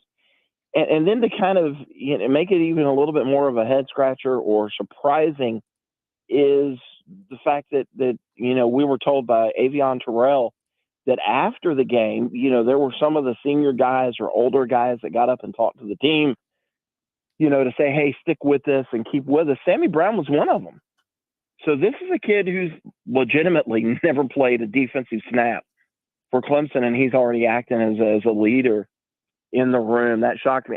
Why he didn't get out there, I don't know. We're not allowed to talk to Wes Goodwin, but a couple times during the season now, so can't ask him. That's kind of been taken away from us, and I thought he would play. I really did. I feel like, Wade Woodaz, Dabo said today, played great, but there was a couple times that he got lost. His eyes got going the wrong direction on some of those motions that Georgia was doing. Barrett Carter, there were some missed tackles in there, 9 missed tackles for the game overall for the Clemson defense. So, I thought we would have seen some guys. Jamal Anderson, heard great things about him. D. Creighton, heard great things about him, all summer, all camp, and then just a bunch of no-shows. He is David Hood of TigerNet at mdavidhood on Twitter. David, I caught a little bit of Dabo's press conference today, and he said that you learn a lot about somebody based on how they react when things aren't going their way. There hadn't been a lot of that in the last 10 years in Clemson, but if you would think back to the first 2 or 3 years of Dabo's tenure, how would he get those teams to bounce back when he didn't necessarily have the roster that he needed to go out there and be elite? How did he get those teams to recover? Today, he came out a little, I don't want to use the word chippy, but a little chippy in his press conference where it's all of a sudden now you get that chip on the shoulder and, hey, the entire world is against us. And I thought it was interesting. I brought up Cade Klubnik. Aaron Murray did a piece on Cade Klubnik, maybe not as bad as people think. And I said that, and Dabo goes, oh, so people think Cade didn't play great or was awful? And I said, yeah. And he got a little chippy on that one. And that's it. That Roy Bus mentality that he has. He's a master, at doing that. And, I'm pretty sure that these guys will be ready to play Saturday because you don't get a whole lot. Obviously, it's two different animals, but App State's no pushover, man. Their guys can come play. David, I want to go back to what you just said a moment ago about Dabo being one of the best at being able to create that narrative, especially for his team. And I believe you believe, and I believe, and for the most part, everyone out there believes that Dabo can motivate this team in the right direction. But in David Hood's opinion, do they have the actual horses to go be elite this season? Yeah, I don't know if they have the horses to be elite. If you're talking about Ohio State elite or Texas elite or Georgia elite, I just don't. I don't know that that's there right now. I think they would need to put together another, couple of recruiting classes. I'm not sure that the quarterback, even if he improves a whole lot, is elite. I think there's some players there at quarterback, but take a look at it. And again, that's probably the best defense that they're going to face all year. Best defensive line, some of the best players. Georgia might have 3 or 4 guys that are going to be first round draft picks in the NFL draft. Best you're going to see. And they were right there, in it for the longest time. But they are good enough to run the table in the ACC because I think NC State is overrated. I don't think Stanford is very good. We've seen what Florida State has. They don't have Georgia Tech or Miami on the schedule. They have Pitt. I don't think they're very good. Virginia Tech. They got beat down at Vanderbilt after, kind of a big comeback, but they still wind up getting beat. I don't think they're elite. South Carolina, I don't think, they're going to be great again, this year. So this is a team that I'm not going to be shocked if they go 11-1 and run the table or wind up 10-2. David Hood of TigerNet joining us right here on the Fan Upstate. David, App State has some dudes at wide receiver, a lot of experience, especially out at the skill positions, a lot of juniors and seniors all over that roster. The O-line is, I think, where that situation on offense is going to be a little bit weak. A lot of transfers who haven't played very many snaps together. Is that where you expect Clemson to attack and try to get after Joey Aguilar? Do you see them, trying to blitz an awful lot, especially linebackers, bringing them in and playing a lot of man on the outside? Yeah, I do. And of course, Aguilar, man, he's played a lot of football. And they do a lot of, it's not a true option offense. We know that. But it's a lot of option concepts. And he's really good at knowing when to pull it, when to give it, when to throw it. So it's another one of those eye games. You kind of have to trust what you're seeing and not go chasing things. But yeah, they have to put some pressure on him. Even ETSU had some success. I think their leading rusher might have been a wide receiver because of some things that they did Saturday against ETSU. And then defensively, they weren't great against the run. I think ETSU had some success kind of running up the middle on them. So for Clemson, yeah, you're going to attack them via the defensive line, throw some blitzes at Aguilar, and then offensively, it's get the running game going, get Phil Maffa lathered up. But I really want to see Jay Haynes. I want to see him get 12 carries. I'd love to see Jarvis Haynes get some carries. See if you can get David Aziamume in there because when you look at the Clemson offense, you see Phil Maffa. He's a bruiser, man, and I don't know if he's the breakaway guy that you need. See what Nate Frazier was able to do Saturday against Clemson, that speed out in space. Let's see if they have some of that. David, it's very fascinating to me when you look at the Georgia game and then the App State game on Saturday. If you were to flip those two games and have App State first and Georgia second, you talk about a guy like the defensive coordinator in Wes Goodwin on Saturday, a tense game, not a lot of rotation, even on the offensive side of the ball. Do you think that, obviously I believe and you believe that App State against App State, Clemson will get a lot more bodies on the field, but do you think when they play these opponents really matters in terms of the rotation when these guys get on the field? Yeah, I have to wonder about that because Dabo, he said something earlier that I kind of looked at him and he was looking at me, looking at him because he said that Georgia was basically a preseason game and that's the way they treated it. And, you're going against some good guys. Maybe they weren't going to show an entire hand against Georgia, which would be dumb in my opinion. I don't know, but yeah, he just kind of said this is a preseason game. And, maybe if you did play an App State or a Citadel or somebody early and you were able to get some guys in there and you kind of get a feeling for what they can do, maybe the narrative just does change just a little bit. But I think by the end of the season, Clemson's going to be really happy that they played Georgia first. David, do we know if Aiden Swanson got a little NIL bump after Saturday's game? I mean, he might be the only Tiger who legitimately had a heck of a game. He averaged 43 yards a punt on 7 punts. 2 of them were over 50.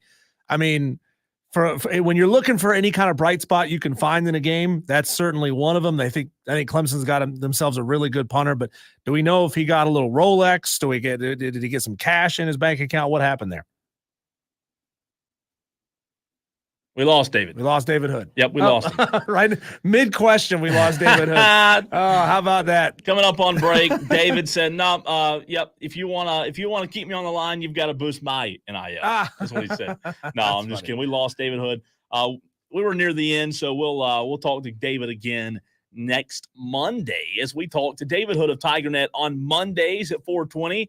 However, today, I don't know if you know this or not. Today's not Monday, even though it feels like Monday. It is Tuesday, so we will get David back on the regular schedule Monday of next week. Tried to remind everybody that yesterday was Labor Day and it's not Labor Week. Everybody had to get up and go to work this morning. Yeah, it was rough. Some people got out of the house a little slower today than usual. Yeah, it was rough. I was that way last night, man. You know, holiday weekends are great, but then you get that Monday night and you're like, got to go back to work tomorrow.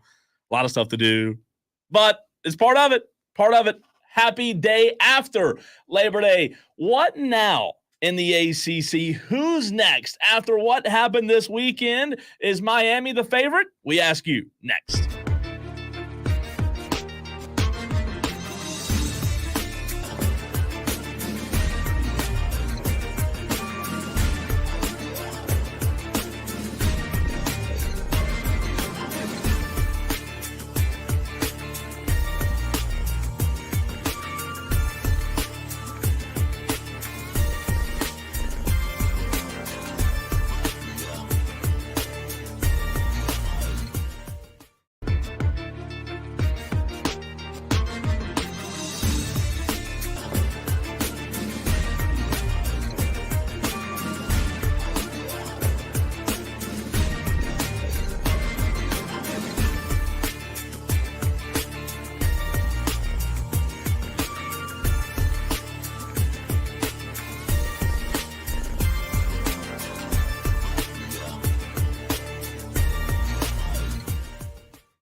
A lot of reaction from the David Hood interview of TigerNet. We appreciate David for joining us weekly during football season right here on the Fan Upstate. I'm Cole Bryson. He is Diesel. We'll get back to our reaction of the David Hood interview a little bit later in the show. But Diesel, what now in the ACC? Who's the top dog now? Clemson, I know they didn't play a conference game, played an out-of-conference game, and they still have shown that they're, still good in the ACC, but they did not look good against Georgia. Florida State, wow, what a debacle last night. Miami looked really good.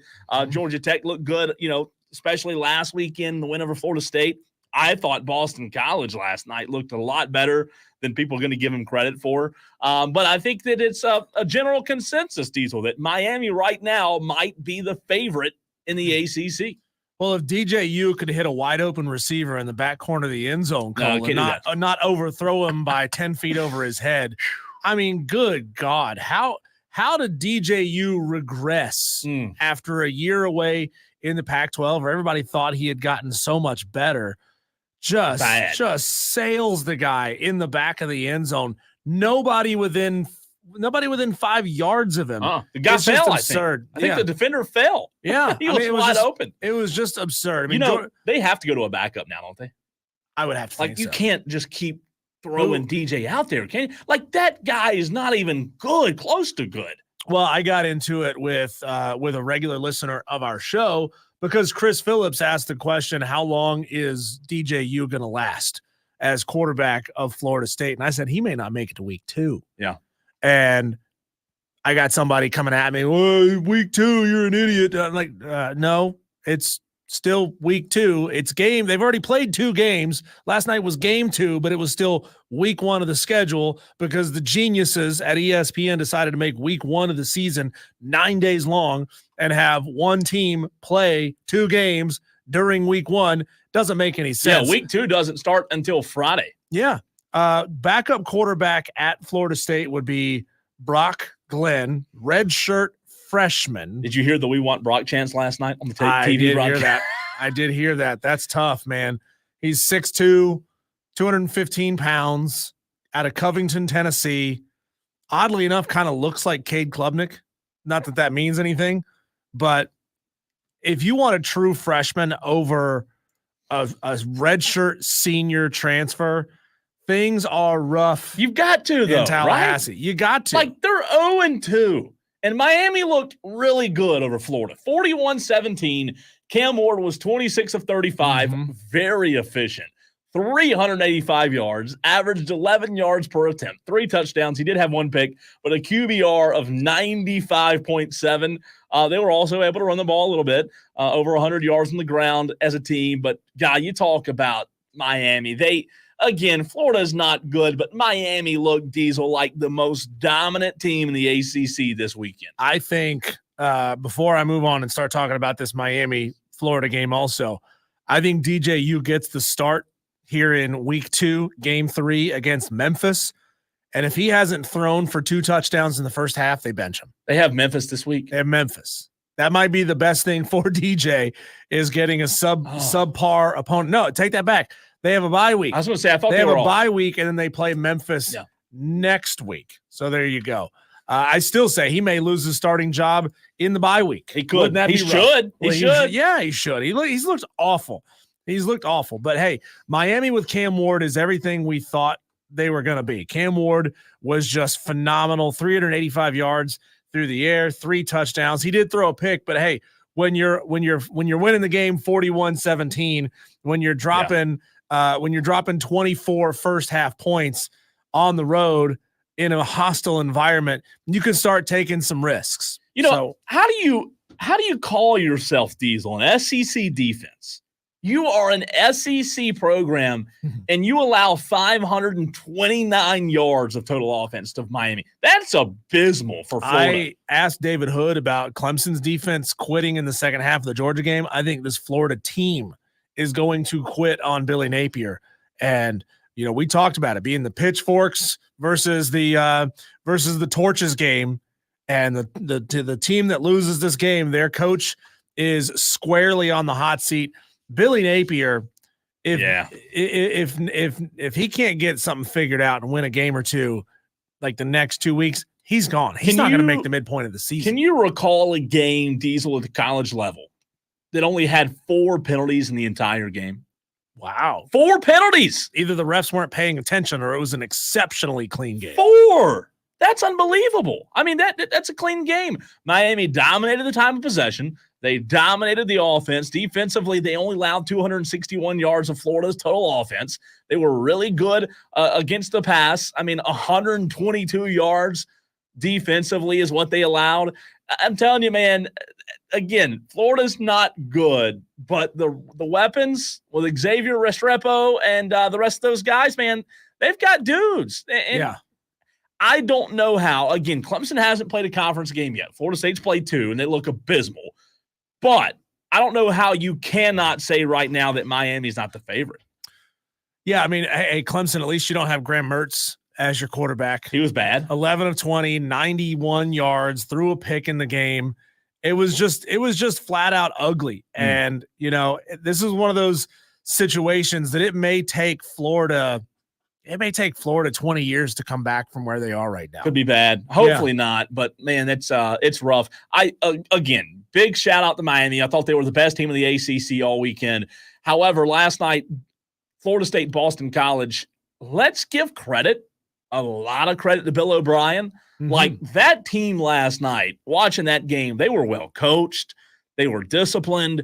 They had an offensive identity. You could just tell, like, game one, Bill O'Brien, a guy who has a ton of experience, head coach in Houston, you thought they would be better, but, man, you didn't expect them last night just to come out and run roughshod. Totally dominant at the line of scrimmage last night. Yeah. They dominated Florida State up front. Every time it looked like Florida State was getting a little something going, little something, Boston College would put their foot on the throat. I mean, that's a killer instinct that this Boston College program has lacked as far as identity for a really, really long time. Now, they didn't score in the first quarter. They didn't score in the fourth quarter. Neither did Florida State. So it was kind of a dull fourth quarter in that game last night. But hey, when you can put up 28 points in the second and third and keep Florida State off the field, it's fun, man. It's it was fun. A lot of, let me ask you this question, ACC-wise, keep it in the Atlantic Coastal Conference, Diesel. Is Florida State bad, or are Georgia Tech and Boston College good? Both can be true at the same time. Yeah. I mean, we won't know for quite a while. I mean, Boston College got a brand new head coach, so we'll see how the identity changes. And this is maybe one of those things that we don't know for another 2 or 3 years. But you and I sat down, had a conversation with Brent Key of Georgia Tech. That is a focused, intense guy. I think Georgia Tech is a pretty solid football team this year. I mean, they beat up on Georgia State. Not that that's saying an awful lot, but they beat up on Georgia State 35-12. I don't even think they gave up an offensive touchdown in that game because let me see if Georgia State even scored a touchdown. When you end up with 12 points, it's tough to say that they got a touchdown in there. So but, I mean, that's a dominant defensive performance from Georgia Tech. JB on the YouTube stream says Florida State shows you that you can live by the transfer portal and die by the transfer portal. You know, they did lose a lot from last year's team. And that game last year, I don't know if you remember, JB, but even with all the talent that they had last year, even with Jordan Travis in 2023, that was a 31-29 2-point win for Florida State over Boston College in 2023. So Boston College had their number last year, man. They couldn't pull it out, but it was still a fantastic performance. Cole, when we come back, we're doing a little game called Sinkers and Floaters. Let's look at the AP Top 25, which has just been released. Look at some of the biggest movers and shakers all over the AP Top 25 and ask ourselves, what's your deserved, who's getting moved way too much momentum swing this early in the season. Sinkers and Floaters are next.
Texter says, don't sleep on Memphis. Some have projected them as the G5 CFP contender. Could be. You mean a G5 CFP contender, or do you mean the G5 CFP favorite? Big difference. Yeah. Texter says, if DJ gets benched, it would be the second time in his career that he was benched in favor of a freshman quarterback. True. Interesting. Texter also says, Florida should hire Urban Meyer again. Thoughts? No. Urban Meyer should never be hired to lead a group of men, coach a football team, cook a burger, drop some chicken in the fryer, nothing. I feel like he could be a good riverboat captain, because remember that one video where he was on his houseboat and he's in the middle of doing kicking people in the river. In the middle of doing an interview, and all of a sudden some fat dude with his shirt off comes in through the door with a bong up to his lips, and Urban's like, get out of here. Get off the screen. I'm on TV. Yeah, he might be a professional Ron, kicker. What are you doing? Since he likes kicking people at practice. Wire to Wire with Diesel and Cole Bryson. Normally, I know you Tolos are expecting to hear the 5 o'clock fight at this time. And hey, one of these days, I think there's a chance we bring the 5 o'clock fight back to the show. Good chance. But we got to change things up every now and again. We got to workshop some ideas. We got to take a look at things and maybe see, can we do something a little bit better? Can we do something a little more interesting, especially during football season when you want to do things that are related to football instead of things that take you away. That's right. From talking about football. So in this segment, we are doing what we're calling sinkers and floaters. Who has risen and who has fallen the most in the AP Top 25? The new AP Top 25 is out, and we just sort of react to what's going on in the AP Top 25. Not a lot of movement, Cole, inside the top 10. I mean, Oregon fell 4 spots from number 3 to number 7 after a 10-point win at home against Idaho. A very kind of pedestrian performance from them. Not the best look for their Big Ten debut. I understand it's not a conference game, but if it was a conference game, if they started against an Ohio State, if they started against a Texas, I feel like Oregon would have gotten their asses absolutely kicked the way they played against Idaho in week 1. The biggest one for me, just looking at the initial top 10, Oregon, man, you may not think 4 is a lot, but to me, dropping 4 spots is a big drop for a team that won. And again, they didn't play well. Their opponent wasn't good. Dylan Gabriel, though, he threw for 380 yards. I don't understand, just apologies, everybody. I didn't tune in and watch Idaho against Oregon this weekend. But it took a 10-point fourth quarter performance to win that ball game. So Idaho was very game. And remember, Idaho is now an FCS team. They dropped back down to the FCS a couple of years ago. Idaho it was a 14-0 game at halftime. Idaho put up 2 touchdowns, 1 in the third, 1 in the fourth, and then Oregon needed a big fourth quarter performance to win that ball game. The box score, just looking at it, doesn't make any sense to me because Dylan Gabriel threw for 380 yards and 2 touchdowns. Normally, when you have that kind of performance out of your quarterback, you tend to have a pretty good chance of winning the game handily. Well, you would think if the total yards are 487 for Oregon compared to 217 for Idaho, you would think, Oregon probably wins 2 or 3 touchdowns. Again, they won the game, but if you would have told me that Oregon has to have, like you said, a 10-point fourth quarter, and Idaho even scored in the fourth quarter as well, to sneak past an FCS team. Oregon, they didn't run the ball exceptionally well. They ran the ball a lot and didn't average but 2.9 yards per carry. Idaho just played well, man.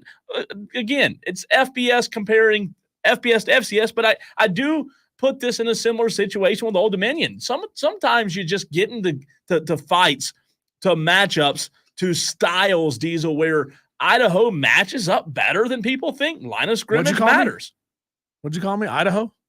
Diesel. Idaho. Idaho. That used to be a good one, right? It used to be. Hey, sometimes the oldies goalies are still oldies good. Or goodies. Yeah. No, I think that was the most surprising drop in these sinkers and floaters. I don't know why sinkers and floaters makes me think of toilet first. It's not a good thing, but that's where my mind goes. Clemson, obviously, will get there. They dropped like a rock, but Texas moving up one, Bama moving up one, Notre Dame moving up one, or Notre Dame moving up two. I'll say this. Notre Dame looked good against Texas A&M. They look good, and I know it was against, the Sisters of the Blind, but Alabama looked really good, man. Yeah. Like they, again, consider the opponent. But I from what I watched, from what I saw, I was very impressed with Kalen DeBoer and the Crimson Tide on Saturday. We all understand why Miami made a 7-spot jump from number 19 up to number 12. Yeah, I mean, as they should, right? They looked real. Cam Ward looked real against Florida. Again, Sisters of the Poor Southeastern Division, right? But Miami looked really, really good. Despite Florida being down the last couple of years, they're still full of really talented guys on that roster. The funny thing after that game, Cole, was just seeing all the Miami players shouting at Florida recruits who were there, like, hey, come to Miami, don't go to Florida. Tell me that doesn't have an impact. I'm just saying. Yeah. I'm just saying you're a high school recruit and you go and you watch the game and you watch the team you're there getting recruited by get their butt whipped. And there's a good chance that the head coach that's recruiting you is not going to be there by the time you get on campus. Yeah, that's true. And look, Miami jumping 7 spots, that's a lot. Big. But they absolutely deserve it. Like, sure. They're again, to me right now, they're borderline top 10. I'll tell you this. I think Miami, looking at the new AP top 25, I think they're better than Michigan, who's at 10. I think they're better than Utah. Yeah. Missouri's a good team. Maybe those two teams are evenly matched. I think Miami's better than Penn State. I don't know about Oregon, Ole Miss, Bama, Texas, and Ohio State, but I think Miami right now is a top 10 football team. I think you're right. USC, I think, maybe took a bit of a big jump, a 10-spot leap from 23 to 13. That's big. We watched that game, LSU, Southern Cal. Best game of the weekend. Southern Cal didn't look just light out better, to the point where I would say that team deserves a 10-point jump. I mean, they definitely deserve to climb in the rankings. If you told me that USC had climbed from 23 to 17, I'd say, oh, that makes total sense. Yeah, I'm trying not to buy in Diesel and jump all the way on the boat of Lincoln Riley and the USC hype. Don't do it. I'm not doing it. But I'll tell you this.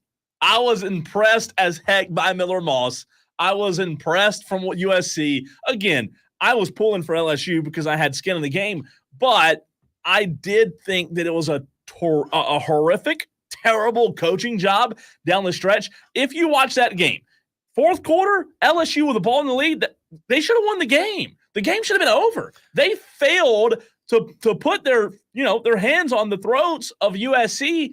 Give all the credit in the world to USC, but LSU just freaking handed it to them. It was terrible coaching by the Tigers. So when Clemson looked awful, like what I see in my cat's litter box every night, Dabo took that on himself. But when Brian Kelly got into his post-game press conference here, Brian didn't really put the onus on him. He kind of said, it's not my fault, guys. It's everybody else who's on the team who's actually wearing the uniforms and pads. Yeah, I think it's the first time since I've been here that I'm pretty angry at our football team. And we're sitting here again. We're sitting here again talking about the same things. About not finishing when you have an opponent in a position to put them away. But what we're doing on the sideline is feeling like the game's over. And I'm so angry about it that I got to do something about it. I'm not doing a good enough job as a coach. You know what he did? He went home and got his darn it doll and he smacked it against the table a couple times. Do you know what that is? You ever seen one of those? I have not. I think it's like an old Southern tradition to have something called, it's something else, but I don't know. I don't like saying that word on the radio. It's a damn it doll. And my mom used to have one as a kid. She grew up in North Carolina in a little town called Oakboro, and they had a doll. It was a cloth doll, like stuffed, and they would whack it on stuff. Man. And it's like, dang it, it's violent. Dang it. Yeah, it was a way of getting, it was a stress relief. It was a stress relief. At least Brian Kelly, after he got mad, again, I'm not a Brian Kelly fan. It's looking now that he's lost 3 of the 4 openers as the coach of LSU. It's looking like he might be a little bit of a fraud. At least he did say, I'm not doing a good enough job as a coach. I appreciate the ownership there. But, man, like that, to me, was the best game of the weekend. 2 good teams, 2 top 15, 20 teams in my opinion. And Miller Moss of USC, 27 of 36, Diesel. 378 yards. He averaged almost 11 per pass. Touchdown QBR of 79.2. They didn't run the ball exceptionally well, but, man, Miller Moss was next level. I didn't hate the play by Garrett Nussmeier of LSU. He had a good night as well, over 300 yards, 2 touchdowns. He did throw 1 pick, which hurt his QBR. But, man, that was a game where USC deserved the jump in the rankings, but did they jump a lot. Yeah, and as a dude that obviously didn't get to play a lot last year when Caleb Williams was doing his thing at Southern Cal, for him to be able to step right in and play at that high level, just play lights out, 378 yards and a touchdown in his first appearance. I mean, you got to feel good if you're a Southern Cal fan, and his ability to maybe keep a little bit of that magic going, maybe build on it from there. Tennessee jumps a spot. Oklahoma, a lot of teams just moving up a little bit because Clemson fell so far. But that's the one, Cole, that makes a lot of us go, whoa, it's Clemson falling 11 spots all the way to number 25 with a 34-3 loss, neutral site game. I mean, that's like 2 hours outside of your home campus. You cannot get your ass kicked the way that they did. The offense looked inept for the second half, entire second half. The defense looked inept. And again, a lot of credit goes to Georgia and what they were able to do and the way they were able to adjust and change up from things in the first half and really find some offensive, some footing on the offense there. But this Clemson team looks lost right now. And I'm just trying to figure out, Cole, what kind of performance does Clemson have that pushes them outside of the AP top 25 against App State? Because it could happen. If they struggle, pull out a late one, let's say similar to South Carolina Old Dominion, Diesel, and McNeese gets boat raced by A&M, A&M could very easily be back at 25, and Clemson could be on the outside looking in. I'll say this about Clemson being in the top 25. At no point, this is my opinion, at no point under Dabo Swinney should Clemson ever be outside of the top 25. Ever. You should always be in the top 25 if you have Dabo Swinney as your head coach.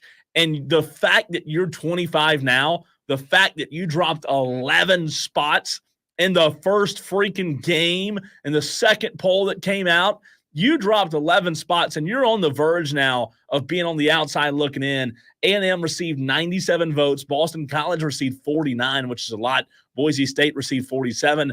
You've got to perform well against App State. And look, I know App State's a good team. We'll get into it later in the week because we'll preview that game and give our thoughts and picks and everything. But like, you've got to bounce back if you're Clemson, Diesel, and show that maybe it was a fluke. Like, I'm not saying what reality is. I'm saying you've got to push the narrative of Georgia's that good of a team. We're going to go out and dominate App State. If you don't, there's a good chance you're outside of the top 25. Yeah, that defense has got to show up in just a massive way and play 4 lights-out quarters of football. I mean, this game essentially for Clemson, in my mind, to stay inside the top 25, they have to essentially put this game by midway through the third quarter. Put it away. Oh, yeah. Anything outside of – if you got a ball game in the fourth quarter, you're out of the top 25.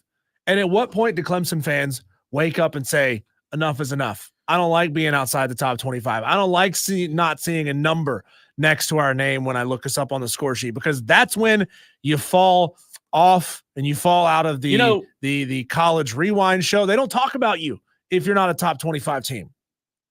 To your point, and I wanted to go there in the first segment, but we didn't have time. To your point about Clemson fans not caring. I know there were a lot of Clemson fans, Diesel, prior to Saturday's game that were still on the Dabo train, and there are still Clemson fans who are okay with what he does in terms of the portal and what he doesn't do. But I think Saturday, opened the eyes of a lot of Clemson fans. You heard Rick, the first Clemson fan that called into the show today. I think Saturday, losing to Georgia, getting embarrassed in the second half, I think that really opened the door, if you will, for a lot of Clemson fans to walk right through that doorway and say, you know what? We're tired of losing. I saw it on social media. I saw it on Twitter and Facebook over the weekend. Clemson fans are upset. You're not supposed to be borderline top 25 with Dabo Swinney as the head coach. And I'll tell you this, Diesel, Dabo Swinney himself would admit, if asked, in my opinion, I believe Dabo would admit that as long as he's the head coach, Clemson should always be in the top 25.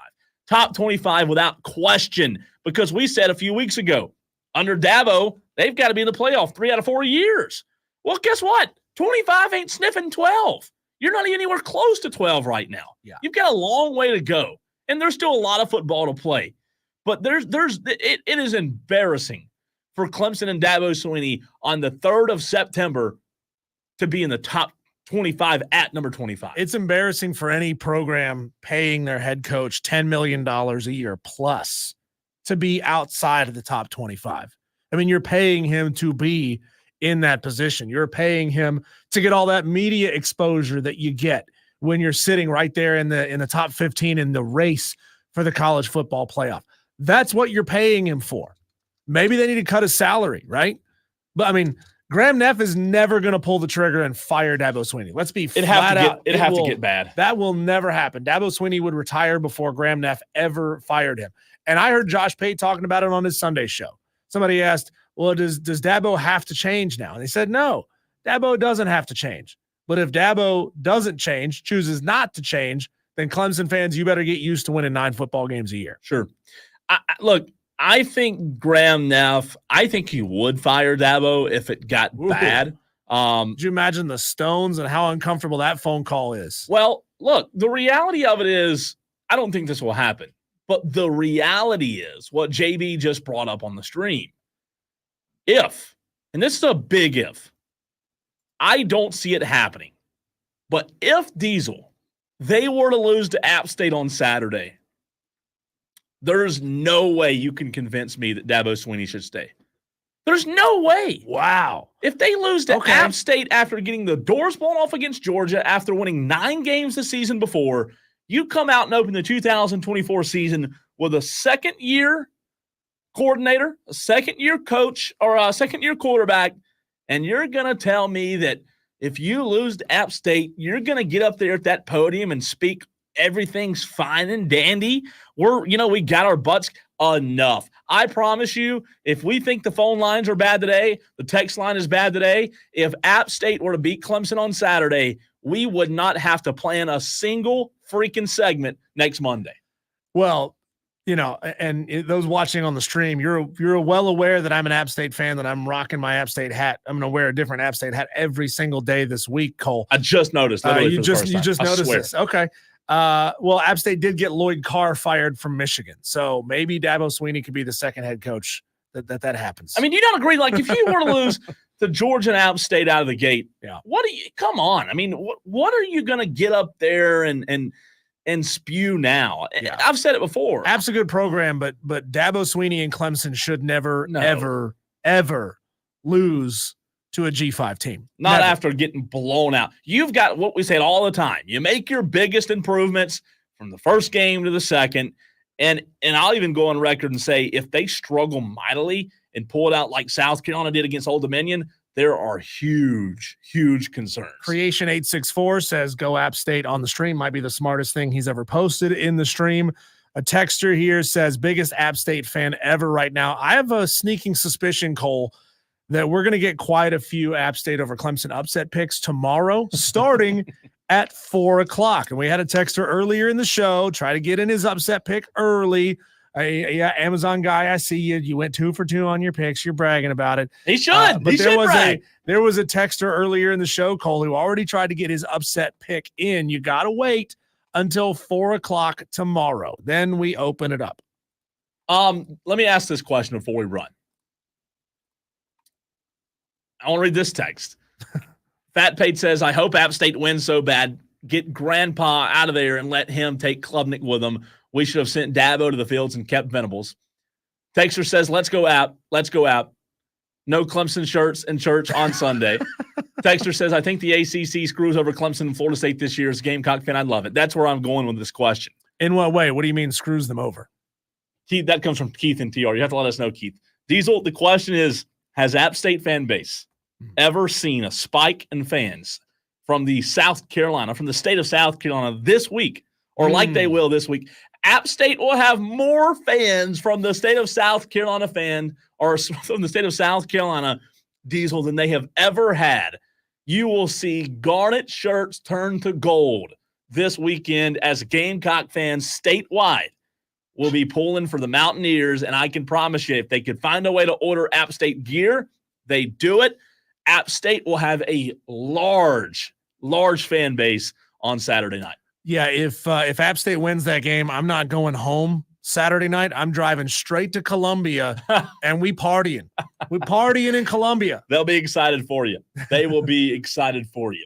All right, on the other side, going back to South Carolina, the conversation we started in first hour, segment number 2, South Carolina Gamecocks. They squeaked one out, if you will, against Old Dominion.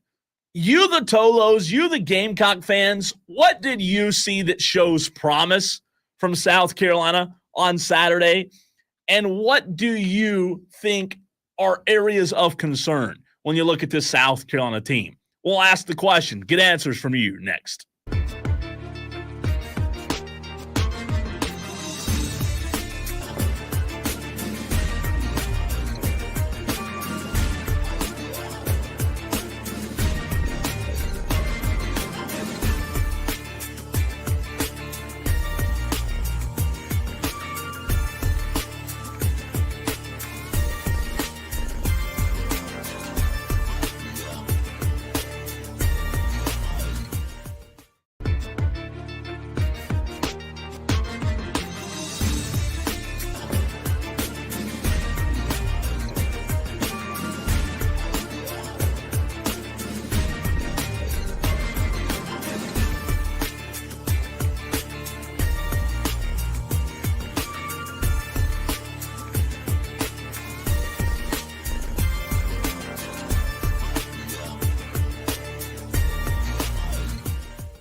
Texter says, didn't get too much interaction from listeners during sinkers or floaters. Just my 2 cents. How do you know we didn't get interaction, Texter? Are you spying in on our text? Because I see in the last segment 1, 2, 3, 4, 5, 6, 7, 8 text messages in one segment. So not sure what you're talking about there, Texter.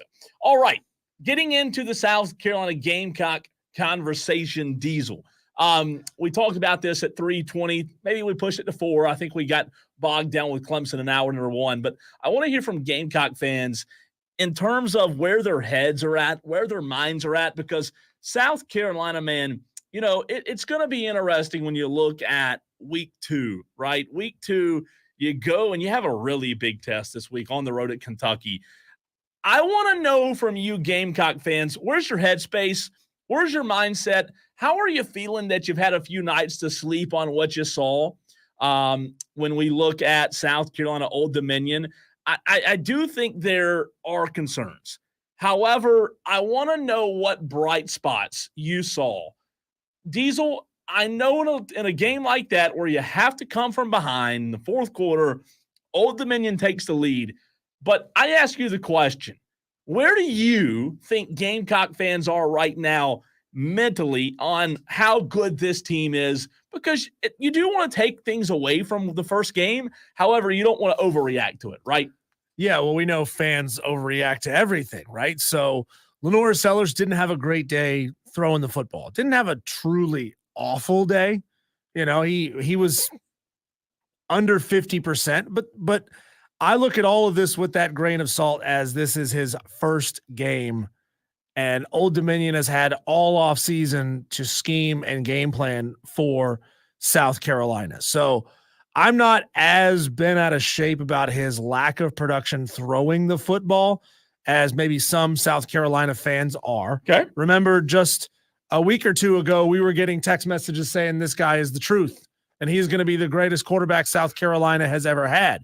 Right. So, you know, I caution any South Carolina fan for having these drastic mood swings and thinking about that. What I did like out of South Carolina this week is Lanorris Sellers' ability to run the football. Yeah. He had 70 yards, 68 yards in that game, which, again, not going to blow a whole lot of people away. But while they're learning and gelling and figuring things out, having a 70-yard day for your QB1 running the football, not an awful day. Not bad. JT and Greer says, I think South Carolina will be fine if Sellers can calm down and do what he is capable of. Trey Davis on the Facebook stream says a bright spot for South Carolina is that there's room for improvement. Yeah, there is. There's definitely room for improvement, Trey. I don't push back, Diesel. I don't push back on a ton that you said. You know, I do think JT and Greer, I do think I like what you said with Lanorris's pocket presence. You know, I don't know if it's him calming down as much as it is him getting used to the game speed, right? I'm not saying Old Dominion's the fastest team on planet Earth. I'm just saying Lanorris Sellers, when you talk about meaningful snaps, he didn't get the meaningful snaps that Spencer Rattler got last season. I do think game speed is something that takes you a few games, Diesel, to get used to, right? To get used to how the defense reacts, to get used to the formations and how you read defenses pre-snap, the coverages. I would like to see. Now, I'll tell you this, from the offensive side of things, and then we'll get to the phone in a few minutes from now, I would like to see a little more pre-snap from Dabo Loggins to help the quarterback. Because when you have a new quarterback who's got to go out there and pre-snap, he's got to get the calls in, and he's got to read the defense, and he's got to make adjustments / audibles if they're needed.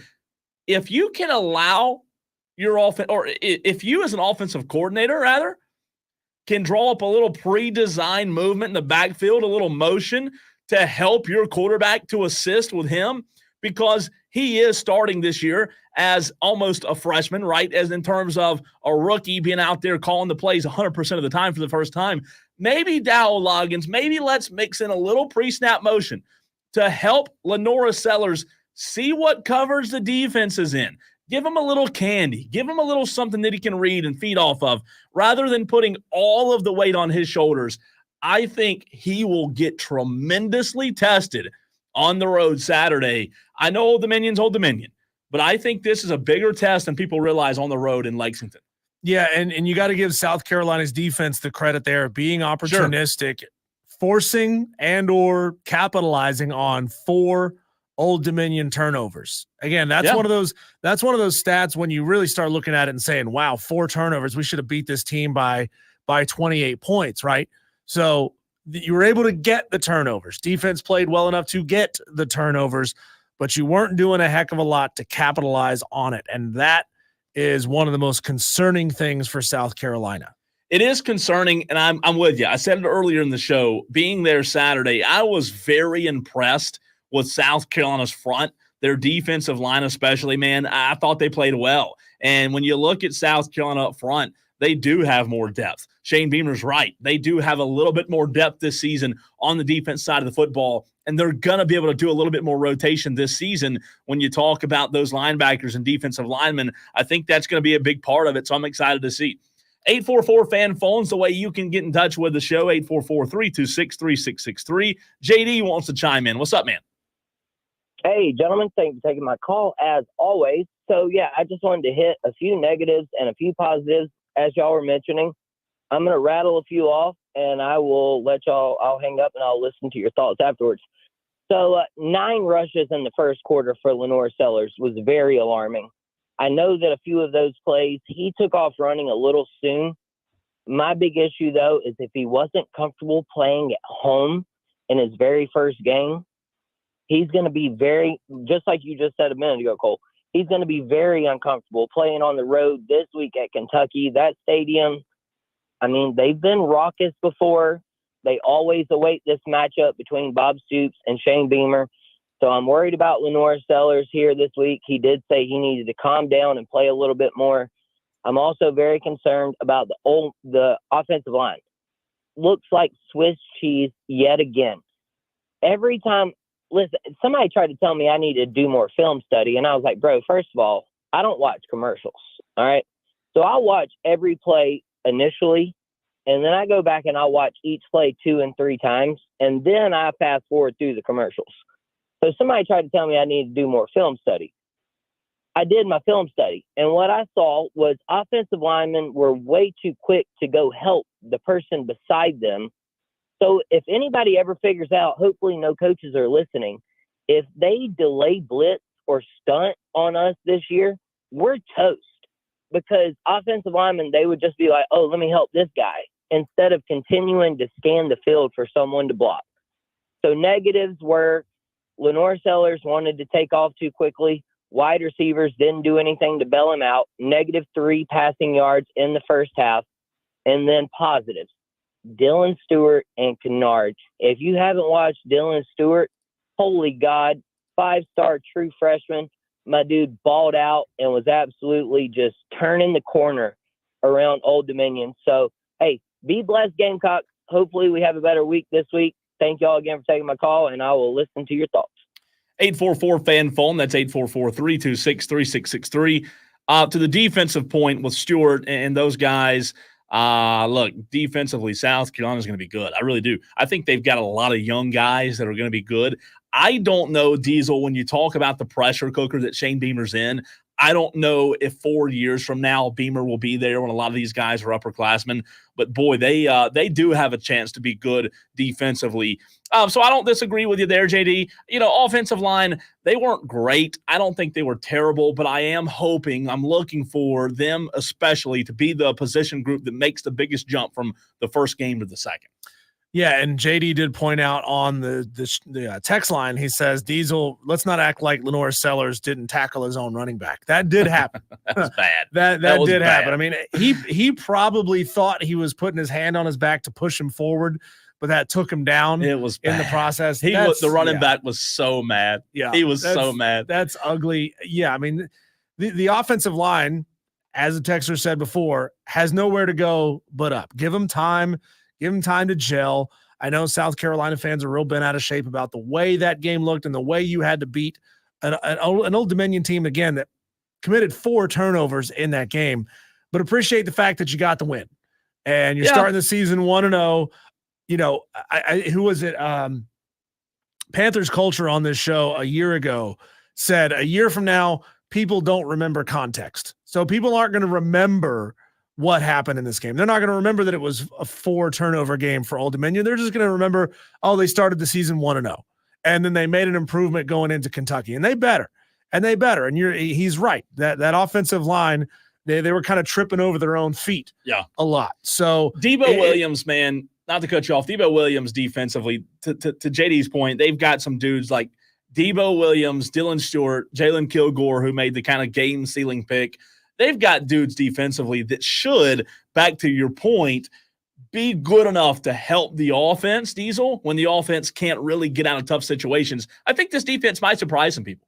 Yeah, I mean, maybe the option, maybe the plan here should be to have Lanorris Sellers operating in slightly more of an option offense. When you don't have a particularly strong offensive line, you can get the defensive players playing downhill, right? You can get them moving forward and backwards, not so much left to right. So if you can get them coming at you quickly, you can get the ball out in space and maybe allow your skill guys to go make some plays. Now, here's the biggest problem is South Carolina's not really sure who their skill guys are going to be yet. But hey, I say if you can, maybe introduce some more option concepts, especially when you have a quarterback who has the ability to run, as Lanorris Sellers does, well, then you can really confuse a lot of teams. As a matter of fact, I'm watching a replay here. This was Lanorris Sellers' touchdown at the end of that game where he went from his right to his left. He had a pitch man out. Now, again, granted, the pitch man was covered, so he read that play really well and chose to keep it himself, and then he cut back inside and was able to get into the end zone. But that right there is a really interesting way to if teams know that you don't have a strong offensive line, you can get them on their heels by running the option concepts. And the last thing I'll say before we run, to your point about skill guys stepping up, I think the biggest red flag is still the receiver room. We talked about it during the offseason. We touched on it a lot this summer. I asked Shane Beamer about it. The receiving room, it didn't show a lot of promise. Vandrevius Jacobs, he might be okay. The pundits, the guys who cover the program day in and day out, they say Mazio Bennett's supposed to be a lot better than people give him credit for. You didn't see guys get as many targets as you thought they would on Saturday. Raheem Sanders, Rocket Sanders had one reception. I do think you have to get him a little bit more involved in the passing game. So the receiving room to me is still the area of concern for South Carolina. And when you go play SEC teams, oh, by the way, this weekend you get Kentucky, like JD said, what we talked about on the road. It's usually a tough place to play. I do think that the receiver room will be the reason South Carolina struggles in a lot of these games. When we come back, Cole, it's time to do a little whip around the sports world. Our Daily Wires coming up next.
So much happening in the sports world these days, Cole. It's hard to remember that, though, once college football starts. It kind of just takes over everything, right? It does. It grabs all of our attention. But believe it or not, Major League Baseball is still going on.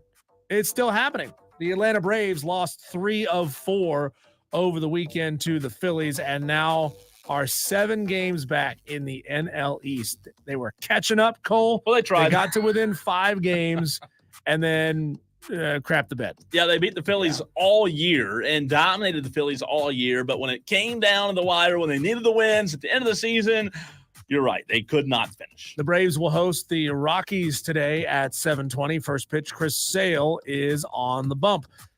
Bill O'Brien made his debut as the head coach of Boston College with a big old fat win against Florida State, 28-13.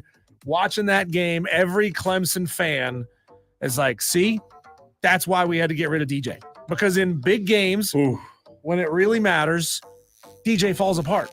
And he can't even beat Boston College and Georgia. No disrespect to Boston College, Georgia Tech, but you're supposed to go out and Florida State's supposed to win those games. But in year one of a new head coach, even if it is Bill O'Brien, you ought to be beating them. You can't let Boston College beat you until the 3rd year of Bill O'Brien.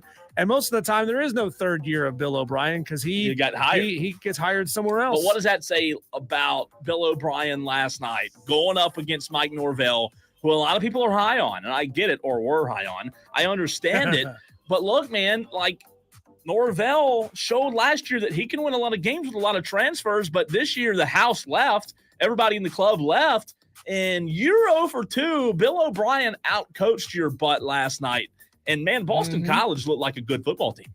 Oh, man, I was watching this all over social media over the weekend. Millions of DirecTV customers are livid after ESPN went dark over a contract dispute with Disney. The blackout occurred just 10 minutes before kickoff of USC LSU.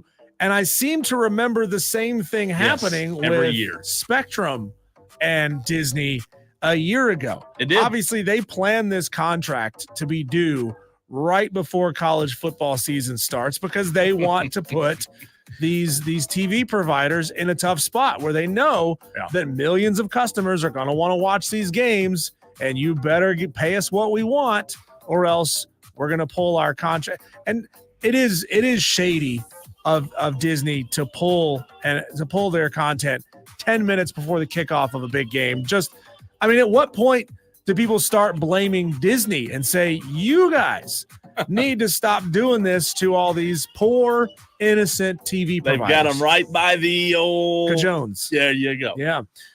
Speaking of the Cajones and getting them squashed, Billy Napier had himself a rough day over the weekend, getting his ass kicked by Miami. Yeah, not a good day. And then he got his ass kicked a second time by a water bottle during the post-game press conference because he was standing there trying to talk.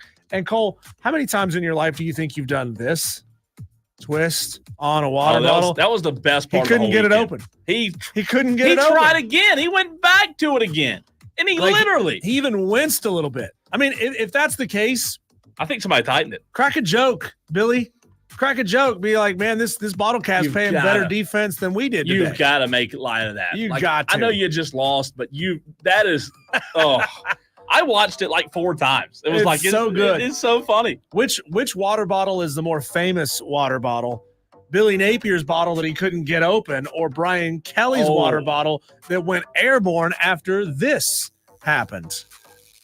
Yeah, I think it's the first time since I've been here that I'm pretty angry at our football team. And we're sitting here again talking about the same things. Oh, my God, you guys. I am so mad. My water bottle goes in the air. That was fantastic. You know what? A lot of it's embarrassing. I'm mad a lot because he lost when I was pulling for him, but come on, man. You lost 3 or 4 openers, dude. You got to do better. Going back to Major League Baseball, this is rough, dude. The Chicago White Sox have lost a record 20 straight games when Chris Flexen starts the game. Maybe Chris Flexen doesn't need to be playing baseball anymore, right? Yeah, Chris Flexen needs to be sitting on the bench. That's rough. They are 31-108 on the season. Bro, how does that happen? Oh, that's rough. And his team didn't help him. I looked at the box score of their Sunday game. He pitched 3 1/4 innings, something like that, and they were down 3-2 at the time. Like, his team's not picking him up. His team's not giving him any help whatsoever. It's just rough, man, to lose 20 straight starts. This is scary. 49ers rookie wide receiver Ricky Pearsall was shot in the chest during an attempted robbery. He's now in stable condition, but the suspect is a juvenile. A struggle for the gun ensued, and Pearsall was shot. Thank God he's okay, man. That is brutal. Scary, scary stuff right there. Nike is releasing team-branded running shoes for every NFL franchise. The Panthers won. They look good if you're into wearing all blue shoes. They're all blue with the little Carolina Panthers head logo right there on the toe box. I like it. Yeah, not bad. The Cleveland Browns have renamed their stadium Huntington Bank Field. All of these stadiums are going to be named after banks at this point, because remember, just last week, the Commanders renamed their stadium after a credit union. It's true. And finally, Joey Chestnut beat his rival Kobayashi on a Netflix special titled Unfinished Beef. I love good puns. At the same time, he broke his very own world record in hot dog eating with 83 dogs, which is a 7 hot dog improvement on his personal best. Kobayashi had eaten 66 in the competition. Afterwards, Joey thanked Kobayashi for saying, "He is the reason why I can eat 80 hot dogs. He has pushed me my entire career." That's tough. That's tough. All right, coming up next, Diesel, we asked the question, can Clemson still compete with the big dogs? And I'm not talking specifically about Georgia, because I know they couldn't compete with those dogs on Saturday. Can they still compete with the big dogs? We know that we have an entire new audience at 6 o'clock. We're going to react to the Clemson-Georgia game, as well as look at Saturday's loss and determine how much of that loss had to do with Dabo not using the portal.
Tiger Pal Rachel tweets the show at the Cole Bryson at Diesel on radio, and she says, here's my frustration.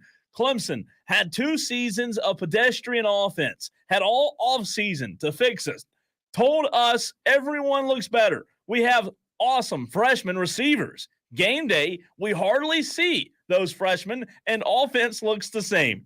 I tweeted back, Tiger Pal Rachel, hard to disagree with you there. I know that in the 6 o'clock hour, last hour of the show, it's a new audience than the 3 o'clock hour. So I want to get into the Clemson conversation. 71307. Start your text with the word fan. I'm Cole Bryson. He's Diesel. This is Wire to Wire. We talked about Carolina fans' headspace, but we're going to go back, Diesel, to the Clemson Tigers. And there's a lot of talk about Dabo and his inability to react and use the portal.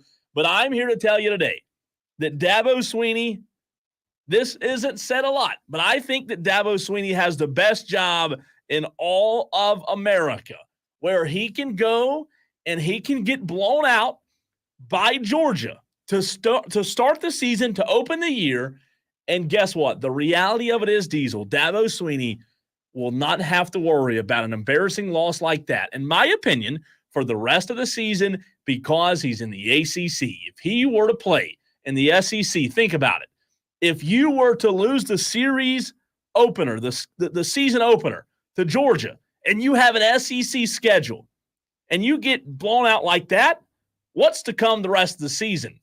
He has the best job playing in the ACC, where he'll probably win 9 or 10 games this year. Well, he also knows that his job is as safe as it's ever been. He knows that Graham Neff is not going to make a move, and he shouldn't make a move after one bad loss to start the season. I mean, there's no world where Clemson should be getting beat that badly by Georgia. None of us expected them to win that football game. Well, some of us didn't expect them to win that football game. Some of us expected them to not cover the spread. Sure. I didn't expect it to be like that. If you told me the final score there was a 14-point game or a 17-point game, I'd say, you know what? Georgia probably had the lead. Clemson needed to press a little bit in the fourth quarter. Cade throws a pick, or Phil Maffa puts the ball on the ground, or Cade puts the ball on the ground, or something, and Georgia seals it away finally with a late game score. And I would have said, all right, that seems like something that would probably happen in that ball game. And that's what Georgia does to a lot of different teams. But there's no world where Georgia should be doing that to Clemson. And that is what starts to really, really show the talent discrepancy. We talked about it a lot in the first segment of the show. Dabo's talent acquisition is nowhere near where it needs to be, whether it's recruiting out of high school, which is the only place he recruits, whether it's recruiting out of junior colleges, which he doesn't really do an awful lot of. He is missing more often than he's hitting on a national elite level. He is missing more often than he's hitting in the talent acquisition side of the game. He is not identifying where it is his program and his team is weak, and then he's not willing to go out and exercise another massively important area of talent acquisition. Nobody says, neither Cole nor I have ever said, Dabo Swinney needs to build his entire team out of the transfer portal. Sure. Because when you have that, you end up like Florida State. And for every Florida State who is failing at it this year, you have a Florida State who did great at it last year, and you have an Ole Miss who seems to be, at least at the moment, very early, I get it, seems to be doing a fantastic job of it last year and this year. So for every person who says, see, look, you don't need a roster full of transfers. No, nobody ever said that you needed a roster full of transfers. But when you know that Cade Klubnik is not necessarily giving you the best of the best and what you expected out of him, you need to at least be willing to go into the transfer portal and throw an offer at a Cam Ward. I do think that Dabo Swinney recognizes how far this program has fallen. And look, while it has fallen, I will acknowledge that there are a lot of fan bases out there who would love to be where Clemson is right now. I get that. However, I do think Dabo understands the problem that he's created because of the narrative. I do think Dabo understands that the losses that he's had in the last 2 to 3 years are going to be talked about that by the national media, by the narratives, by the morning TV host, right, who hosts all the reaction shows. He's going to be talked about in a negative light because of his refusal to use the portal. The reality is, if he were using the portal right now, Diesel, and still losing, people would just say, man, Clemson's fallen off. He didn't have the coordinators. He's not doing a good enough job of recruiting. But because the portal is something that Dabo Swinney has been very adamant against, that is the number one topic of conversation. I agree with you. It shouldn't be a roster full of portal guys. However, it would be nice to plug some holes. I said it in the very first hour. I think it has more to do with Dabo misevaluating and overestimating the talent that he has in the building, on the roster. There's really good players at Clemson. There are some really good true freshmen. However, they're not in the status of elite and dominant. You go look, I'll tell you where the proof is. The proof's in the pudding, Diesel. Go look at the NFL draft the last 2 to 3 years. Mm-hmm. He hasn't had guys go offensively in the first round in the last 3 years. Clemson defensively puts guys in the draft every year, but they have not had the offensive talent go in the draft in the early rounds like they did when they were rolling. Yes, they had generational quarterbacks. That helps. But I do not believe Clemson should fire Dabo Swinney. I just will say this today on the 3rd of September, they're at a crossroads that they have never been before, and we talked about Dabo and Clemson leading into the season all summer. We said if they get boat raced by Georgia, they're going to be in a tough conversation, and this is exactly where we thought we could be, Diesel. Yeah, and we talked about it earlier. I don't think Graham Neff is ever going to be in a position where he feels like he has no other choice than to fire Dabo Swinney. I mean, there's a bunch of other programs, maybe outside of the top 15, who would say, God, we hope that Clemson is dumb enough to fire Dabo Swinney. Sure. Because there's Iowa States out there who would love to have a Dabo Swinney. There's Wake Forests that would love to have a Dabo Swinney. Maybe you got to put him in the right place. Hell, maybe Dabo Swinney should be the next head coach at BYU or something like that. Send him somewhere where there's religious fervor and he can pound that message all he wants to and say, hey, we'll get the guys who believe what we believe and they'll be here and we'll win 8, 9, 10 football games, 8 and 9 most years, 10 every now and again. And everybody's going to be happy with me because I am a faith-based man and I'm leading a faith-based program. But this is big boy college football, and you got to be willing to change and adapt. And you got to be willing to now look at yourself in a mirror and say, am I really as good as I think I am when it comes to evaluating talent, when it comes to looking at what we have? I mean, again, I think Dabo is very concerned with the hierarchy, with the way football is supposed to be, right? If you're a senior, you're supposed to start. If you're a sophomore, you're supposed to wait behind that junior or senior until you get your chance. Yeah. And maybe that's what was going on. Maybe it's not. I don't know with these wide receivers. I mean, they got 2 wide receivers back off of last year's team that were out for the majority of the 2023 season. Those are experienced guys who are back, who should be those guys who are anointed into being wide receivers 1 and 2 you would think on the team. But if they don't have the talent, if they are out-talented by freshmen, you need to play the freshmen. Damn those guys' feelings.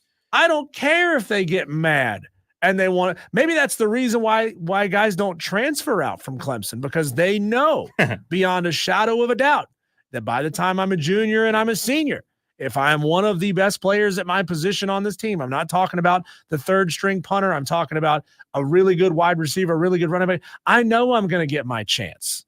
All right, let's hear a little bit of what Dabo had to say post-game and do a little listen and react. I did like the fact, and you'll hear this, I believe, I did like that he put the ownership on him. But, again, David Hood said it today in the App State press conference.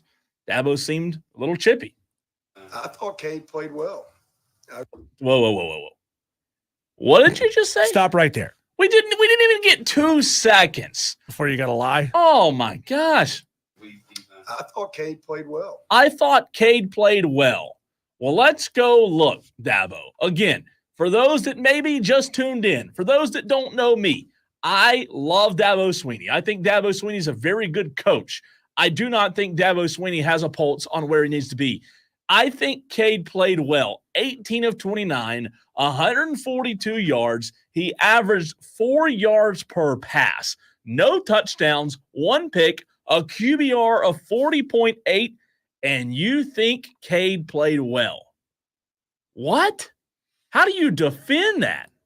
I really like Cade, and I thought I saw a couple of plays where he looked okay and didn't make massive mistakes. I just don't like so him. I'm going to inflate that man. in my mind is Cade played well. I don't like that. All right, we'll try to make it more than 2 seconds. I think he did a lot of positive things. No, he didn't. I really do. He did a lot of positive things in the game. And, the Starks made a great play on the one ball on the box fade. I mean, that was a great play by a great player. And, the biggest thing is we didn't help him early on, too many 3rd and longs. And, you're not going to make a living against Georgia on 3rd and long.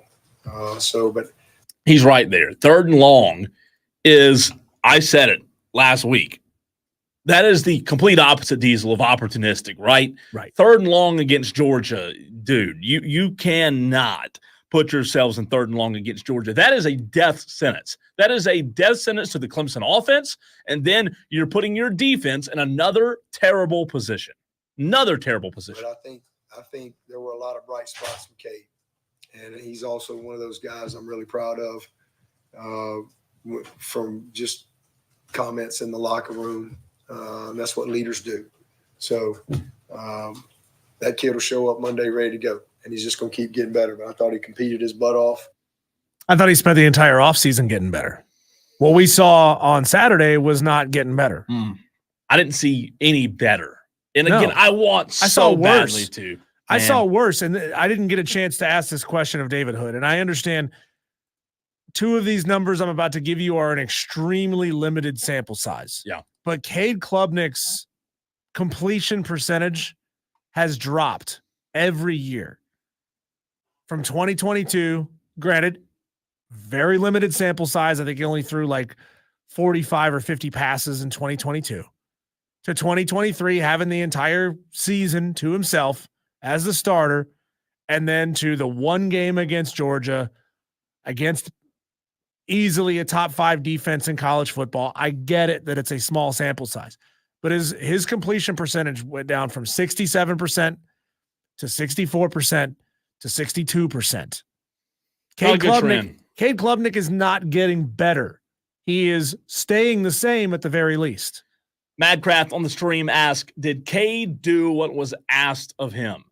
I don't think you can say that he did. However, I will say, Madcraft, to be fair, I don't think Clemson's offensive coordinator puts Cade in a good position to do what's asked of him. I think Clemson's offensive coordinator and Garrett Riley has been the biggest bust of a hire Clemson has had in Dabo Swinney's tenure. Chad Morris, people didn't like him. He threw too many screens, right? I remember Chad Morris got more heck than anybody else. Tony Elliott won 2 national championships, Diesel. But there were clowns, and I'll say clowns, who blamed Tony Elliott for everything. There were guys on radio stations here in the upstate, if you want to call them radio stations, if you want to call them sportscasters, they were clowns who got and bashed Tony Elliott until the cows came home, who know nothing about what they're talking about. And then Tony Elliott, again, 2 national championships, great offenses, and then you get Garrett Riley, and Garrett Riley has been terrible.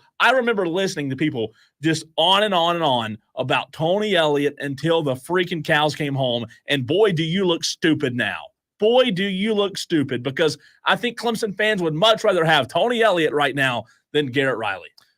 Yeah, there's some coaches out there, Cole, that run relatively, frustrating systems. Yeah. They run frustrating offenses, frustrating defenses.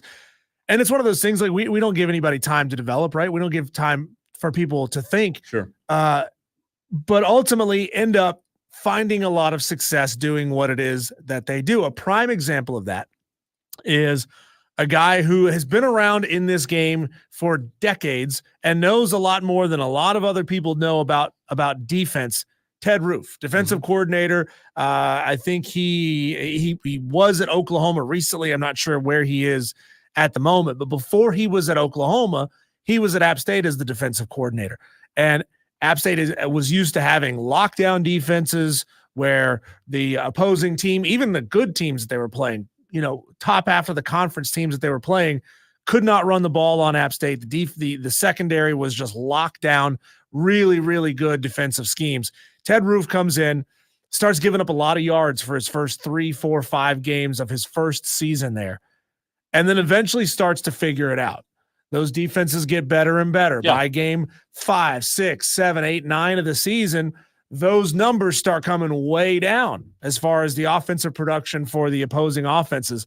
So some of these coaches, people don't like the way they do things because they have a set vision in their mind of what it is their offense should be doing. And maybe Clemson fans look at it and say, well, we need to be throwing it 15, 20, 25 yards down the field, 2 or 3 times a drive and completing them every time with elite wide receivers who can go up and get the football, or this is just a bad scheme. This is just bad play calling. Speaking of those numbers going down or up, you know what will happen, Diesel, excuse me.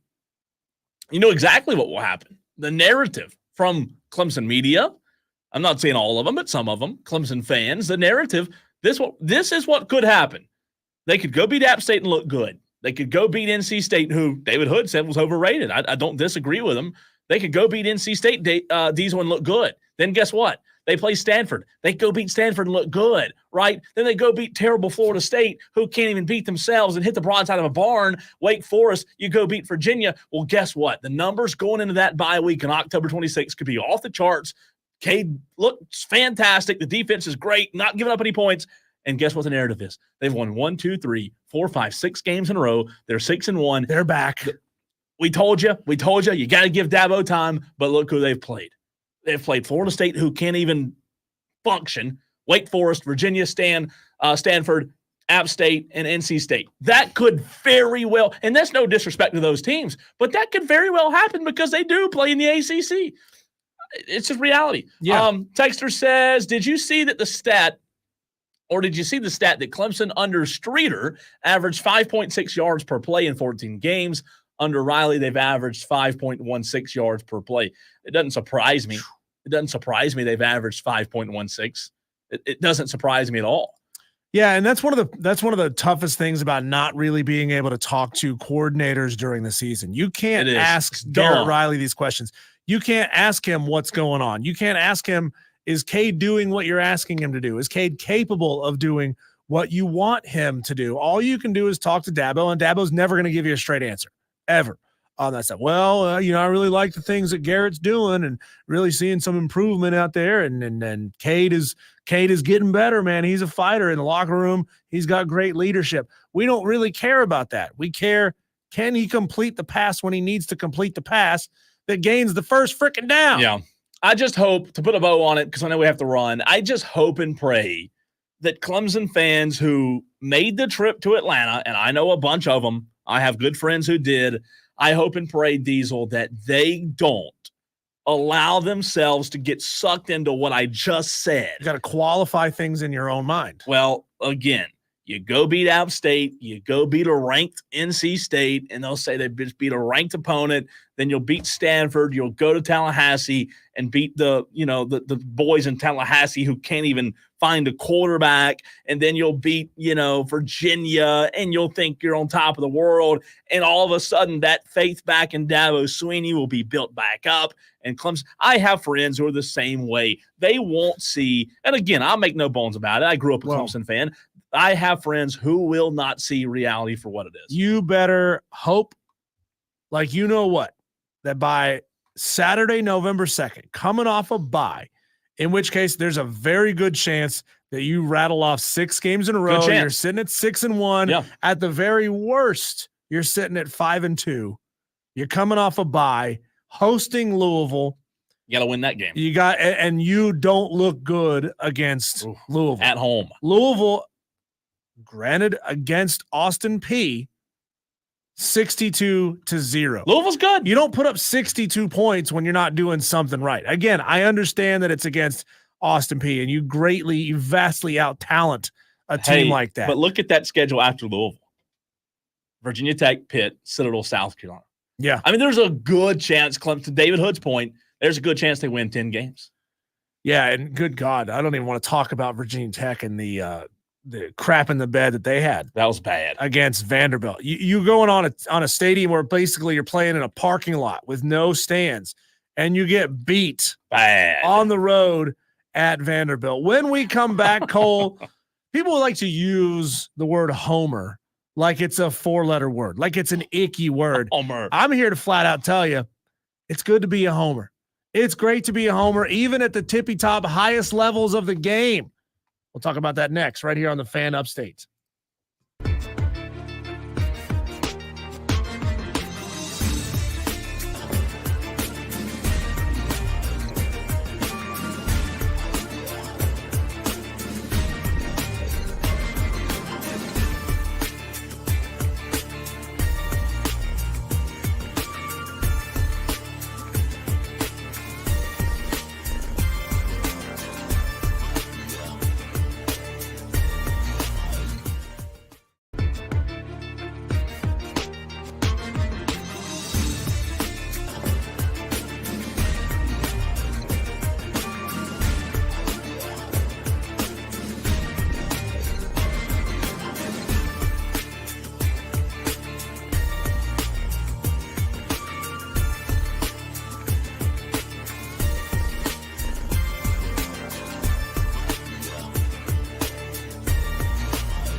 Madcraft gets in on the stream. By the way, we are streaming on Facebook, Twitter, and YouTube. He is watching on YouTube. He says, you got a homer right here. Miami could hang with Georgia easy. Ooh. See, I appreciate that out of you, Madcraft. You say bold things, and it generates conversation. Yeah. Now, what are you talking about? Cam Ward, could he throw the ball over Georgia's defense? Could the secondary keep up with him? Could the linebackers keep him in check? Now we have something interesting to talk about. If somebody just says, well, I think Miami's pretty good, and I think Georgia's pretty good too. Everybody's pretty good. How do you talk about that? How do you talk about that? I am watching the social media of Danny Cannell blow up right now. Dude is damn near trending on Twitter because he is willing to be a Florida State homer. Good for him. Yeah. And it's fantastic to watch. I love watching the homer broadcasts on TV. I love watching listening to the homer play-by-play. When I was on my way back up here from Atlanta, don't want to talk about what happened there. I was listening to the homer Georgia audio broadcast of that game because the radio in the vehicle didn't work. I didn't cause it to not work. It didn't work before I got in there. Thank you for clarifying. Yeah, I mean, I want to be able to listen to the homer call. It's entertaining to me. It's interesting to me. I also learn more about these football teams when I listen to the homer broadcast because they cover this team day in and day out. They talk about them day in and day out. They know them inside and out better than any national punditry crew who gets the assignment a week before the game, starts prepping, goes in there and starts having pretty generic conversations about it. I want that. I want homer conversation.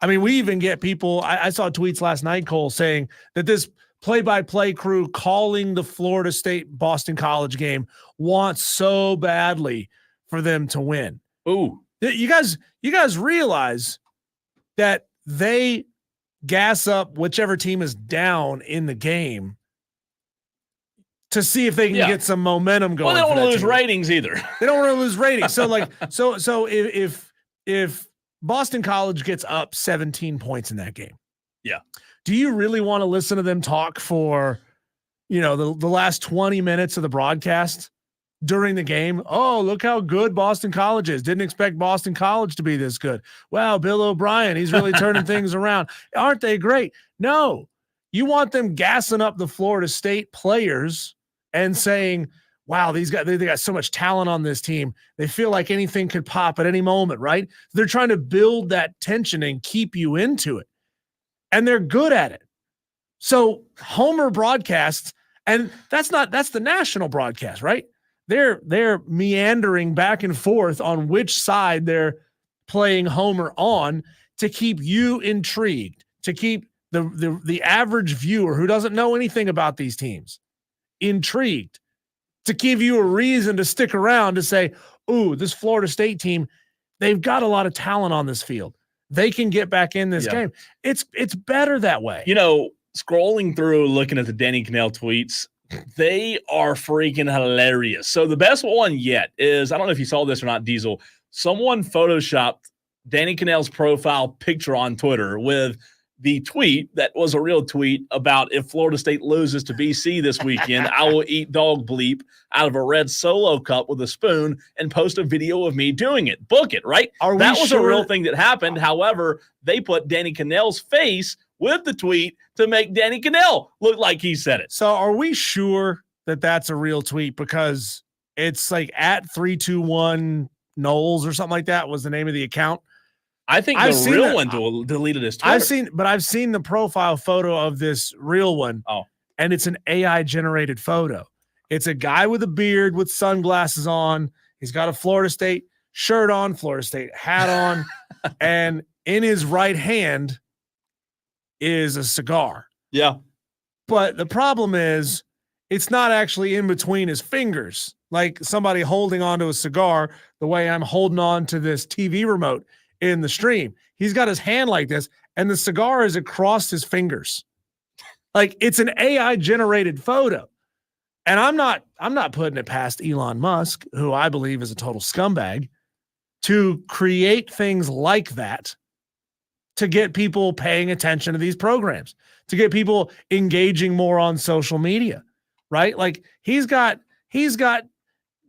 hundreds and thousands of terabytes of data of people telling them exactly what it is they'll interact with on social media. I just think somebody's dumb enough to actually say that. To say it? Yeah. With the world we live in, I don't believe in the whole Elon Musk thing. Like AI, buddy. I know, but AI. you can have an AI profile picture. I can have an AI profile picture and put it up there. I think it was real. I think people are dumb enough. And listen, I agree with Jim Rome today. And I don't agree with Jim Rome a lot, but I agree with Jim Rome on this. If that guy would have actually done it, he'd be the most famous person on planet Earth. He would never kiss a girl again. He would never kiss a girl, but he'd be the most viral, famous man to ever lose a bet because, again, the tweet said, whether it's real or fake, said, if Florida State loses to BC this weekend, I will eat dog poop out of a red Solo cup with a spoon. Here's how you handle that. You get an endorsement deal with some viral up-and-coming ice cream company, and you get them to make you ice cream that looks like dog duty. That's and gross. Like, that you turn it into an NIL opportunity. That just makes me just that's all you got to do. Thinking about it. Another fantastic example, Cole. People get so mad and tweet about Paul Feinbaum all the time, but he's the biggest SEC homer there is ever. Right? He gets paid a lot of money to do it, and he's very, very good at it. Believe it or not, he's a Tennessee grad. Everybody thought for years and years and years that he's an Alabama fan. No, he's just a fan of whichever team is going to get him the most run. Yeah, he knows. He knows the game he's playing. He's playing the game, and people buy into it hook, line, and sinker. They're tweeting about him constantly, and people will accuse us on this show and in this business all the time of saying things just for clicks or posting things just for clicks. Hell yeah, we're posting things for clicks. That's our job. Our job is to get clicks. If Cole and I just sit here and talk for 4 hours and nobody is compelled to interact with us, we haven't done our jobs. Brad Crawford said I posted that on Twitter about South Carolina fans being pathetic just to get clicks. Really? He quoted the tweet and said that, it was a bad take. A lot of other media pundits out there quoted the tweet saying this guy's trying to get clicks. And they don't realize them quoting the tweet gets me more clicks. It's like, if you think it's a bad take, what do you do? Come on. Yeah. Well, Brad Crawford, another South Carolina homer. He claims not to be. I mean, he doesn't outwardly put it on his social medias, but Brad Crawford is one of the biggest Gamecock homers there are. And he's very emotional about his South Carolina Gamecock fandom. And that's the problem. You can argue with gusto. But when you get really emotional and you get butthurt to the point where you go after other media members, that's when you're missing the plot. That's when you're no better than the common fan who loses their minds on social media. I've smacked Brad Crawford around on these airwaves before when Brad Crawford got mad about something we said on the air. Surely not. And then he calls us up mere moments after the thing goes viral and says, you guys said this, you guys said that. And I'm saying, you haven't even had time to listen to the entire podcast quote. How would you know what we said? It's hilarious. And so we're talking to him and we say, Brad, you work in this business. You're very successful in this business. And we had Brad Crawford on the air, half a dozen times or more. And he had been a great caller and a great guest every time we brought him on. But we said, Brad, you work in this business. How many times does it happen to you? And how often does it happen to you that somebody freaks out and goes nuts on you when you know that they didn't even listen to the take, they didn't read the article. They freaked out over a headline without listening to the entire article or understanding what it is they're freaking out about. He goes, happens to me every day. Sure. And I said, well, you're guilty of doing the exact same thing right now. You're a media member who this happens to all the time. And you're guilty of doing it yourself because you got emotional about something. Well, speaking of getting emotional, I didn't get to it earlier. You just got a text from Brad? No. Good one, but no. Some of the replies and quotes to my tweet that had 464,000, almost 1 million or 500,000 views. Here's some of the replies. I mean, some of them I can't say on air, right? Yeah, I can't read that one. Let me see if I can. God, there's two I can't read on air. Let me scroll down. Ignore the lightning delay. One person says, can you really blame them? You know, what's funny about that tweet that I sent out, Diesel? Half of the people were mad, calling me every name in the book, roasting me. But the other half were like, yeah, I don't blame them. And then there was something like, yeah, you're right. It was pathetic. I stayed the whole game. Let's see. Another one. Jake says, can you blame them? It's been like that for a long, long time. Embarrassing that they always post on social media about having a sellout. Another guy says, always amazes me how football games are so few and people just leave. Crazy. Can't blame them with how we played. They showed up and we didn't. Sold out game to start. There's a certain expectation. Carolina did not meet that mark. So, this one, by the way, I can't read. You're a blanking idiot. There was a storm delay. Lightning cleared the stadium. No, lightning didn't clear the stadium. Madcraft says Brad's response to Cole was a total loser mentality. Same excuses the fans gave. Hot and delayed. Boo-hoo. Which is why we joked on this station before. Yeah. Forever to thee. Until the temperature goes above 90. And then we're going home. Forever to thee until there's lightning, and then everybody gets in their cars and goes home. And nobody made them leave until it's 60 degrees, and everybody says it's too cold, and you don't go out to games. You only get 6 of these a year. Stop making the excuses and get your ass back in the stadium. Or don't leave to begin with. That's my whole thing. Never leave. Don't leave. Go to the concourse. What did he say? What did Brad say when he quoted my bad take? Let me pull it up. And by the way, if it was such a bad take and he didn't want to get people going, why would you retweet it and quote the tweet? Because then you're going to add several hundred thousand. Appreciate you exposing my content to your 100,000 followers. So my tweet had 464,000. His had 119. So there's half a million. Brad said bad take. Nearly 80K showed up for a game at the hottest place on earth after a 5-7 season. They don't play in Colombia, by the way. They play on the equator, like the line. They play on the equator. A bad movie unfolded in sweltering temps plus a near-hour weather delay recipe for early exits. This true fan stay till the end stuff's got to stop. South Carolina fans are beyond loyal. I never said they weren't loyal, Brad. Beyond I said loyal. They shouldn't have left. I shouldn't have left. Anyone blaming South Carolina ineptitude on the fan base has lost it. So now I've lost it. This guy, I mean, come on, Diesel. I mean, I don't know what to say. All right, high school player of the week. Who was it for week number 1? We'll tell you who it was and have an interview with him next.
listening to the Fan Upstate from the Ingalls Market Studio. The Fan.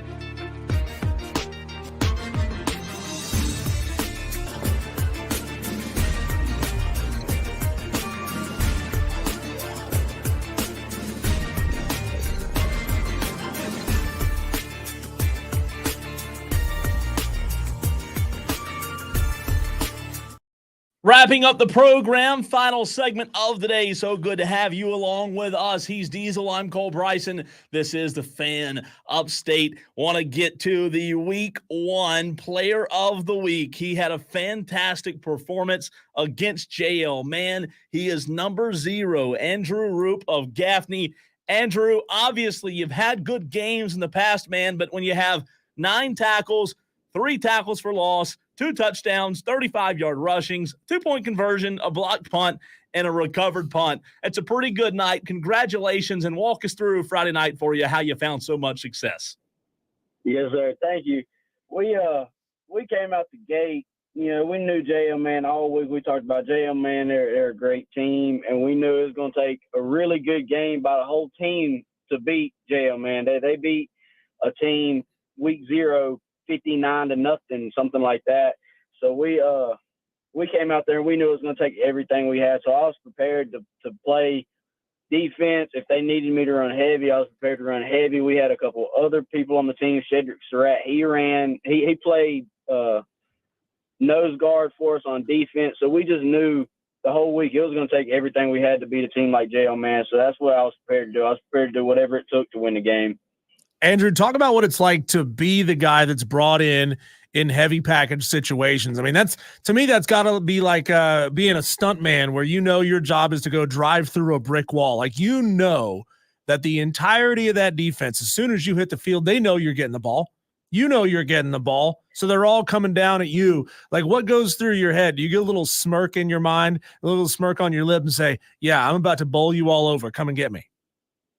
Yeah, it's a little nerve-wracking at first. You know, you get out there and you got the whole crowd, especially at the very end, the 2-point conversion to win the game. I'm standing out there waiting on Coach Littlejohn, the offensive coordinator, to give me the call. I'm shaking a little bit, thinking, you know, don't drop the snap, don't fumble. But I'm a linebacker.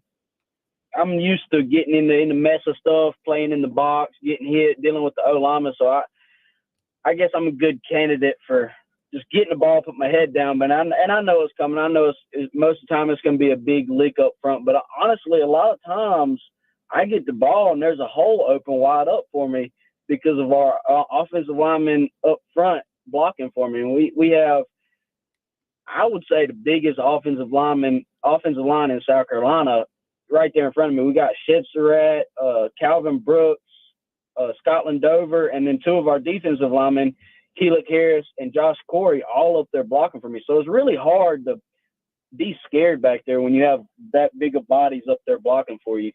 That's well said. Andrew Roops, who we're talking to, linebacker for the Gaffney Indians. He was the Fan Upstate Week 1 Player of the Week. Andrew, for those that don't know, maybe the casual football fan out there, walk them through that heavy package in terms of what guys on offense are matched up with the DBs and what players on defense that gives you all that advantage.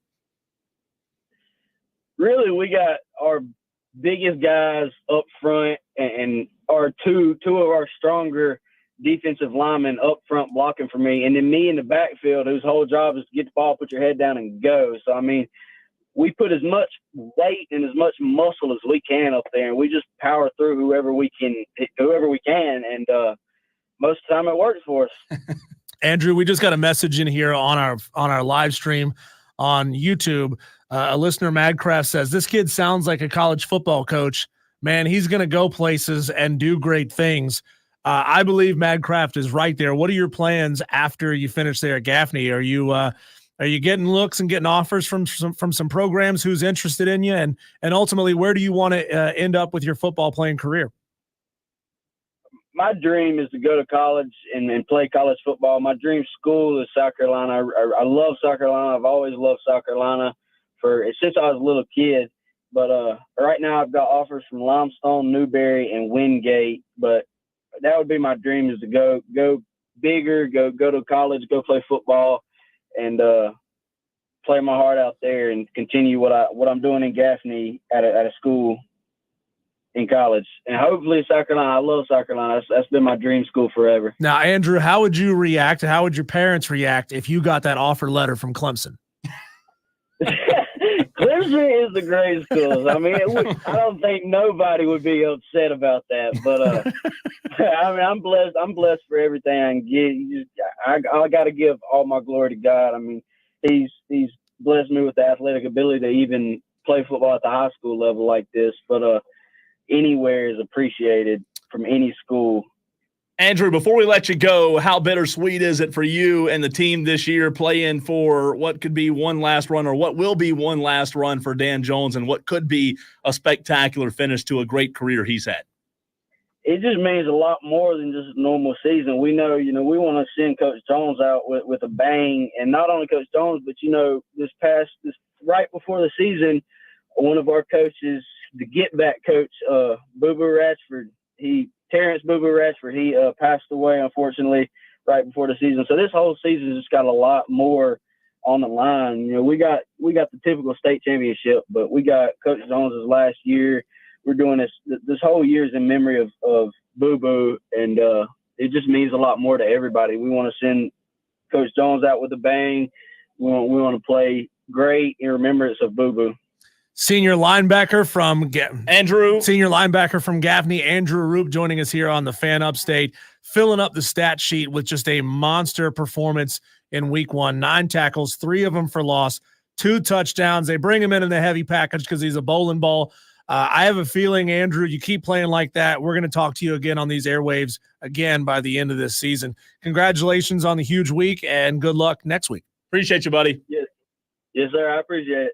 That's Andrew Roop. Congratulations again to him, the high school player of the week, the Fan Upstate high school player of the week. Incredible performance, and just Mr. Do-It-All, Diesel. And I have a feeling he's going to be a fan favorite. I mean, we had multiple texts coming in just from 5-6 minutes having him on the show. Multiple texts coming in saying that they enjoy hearing him on this station.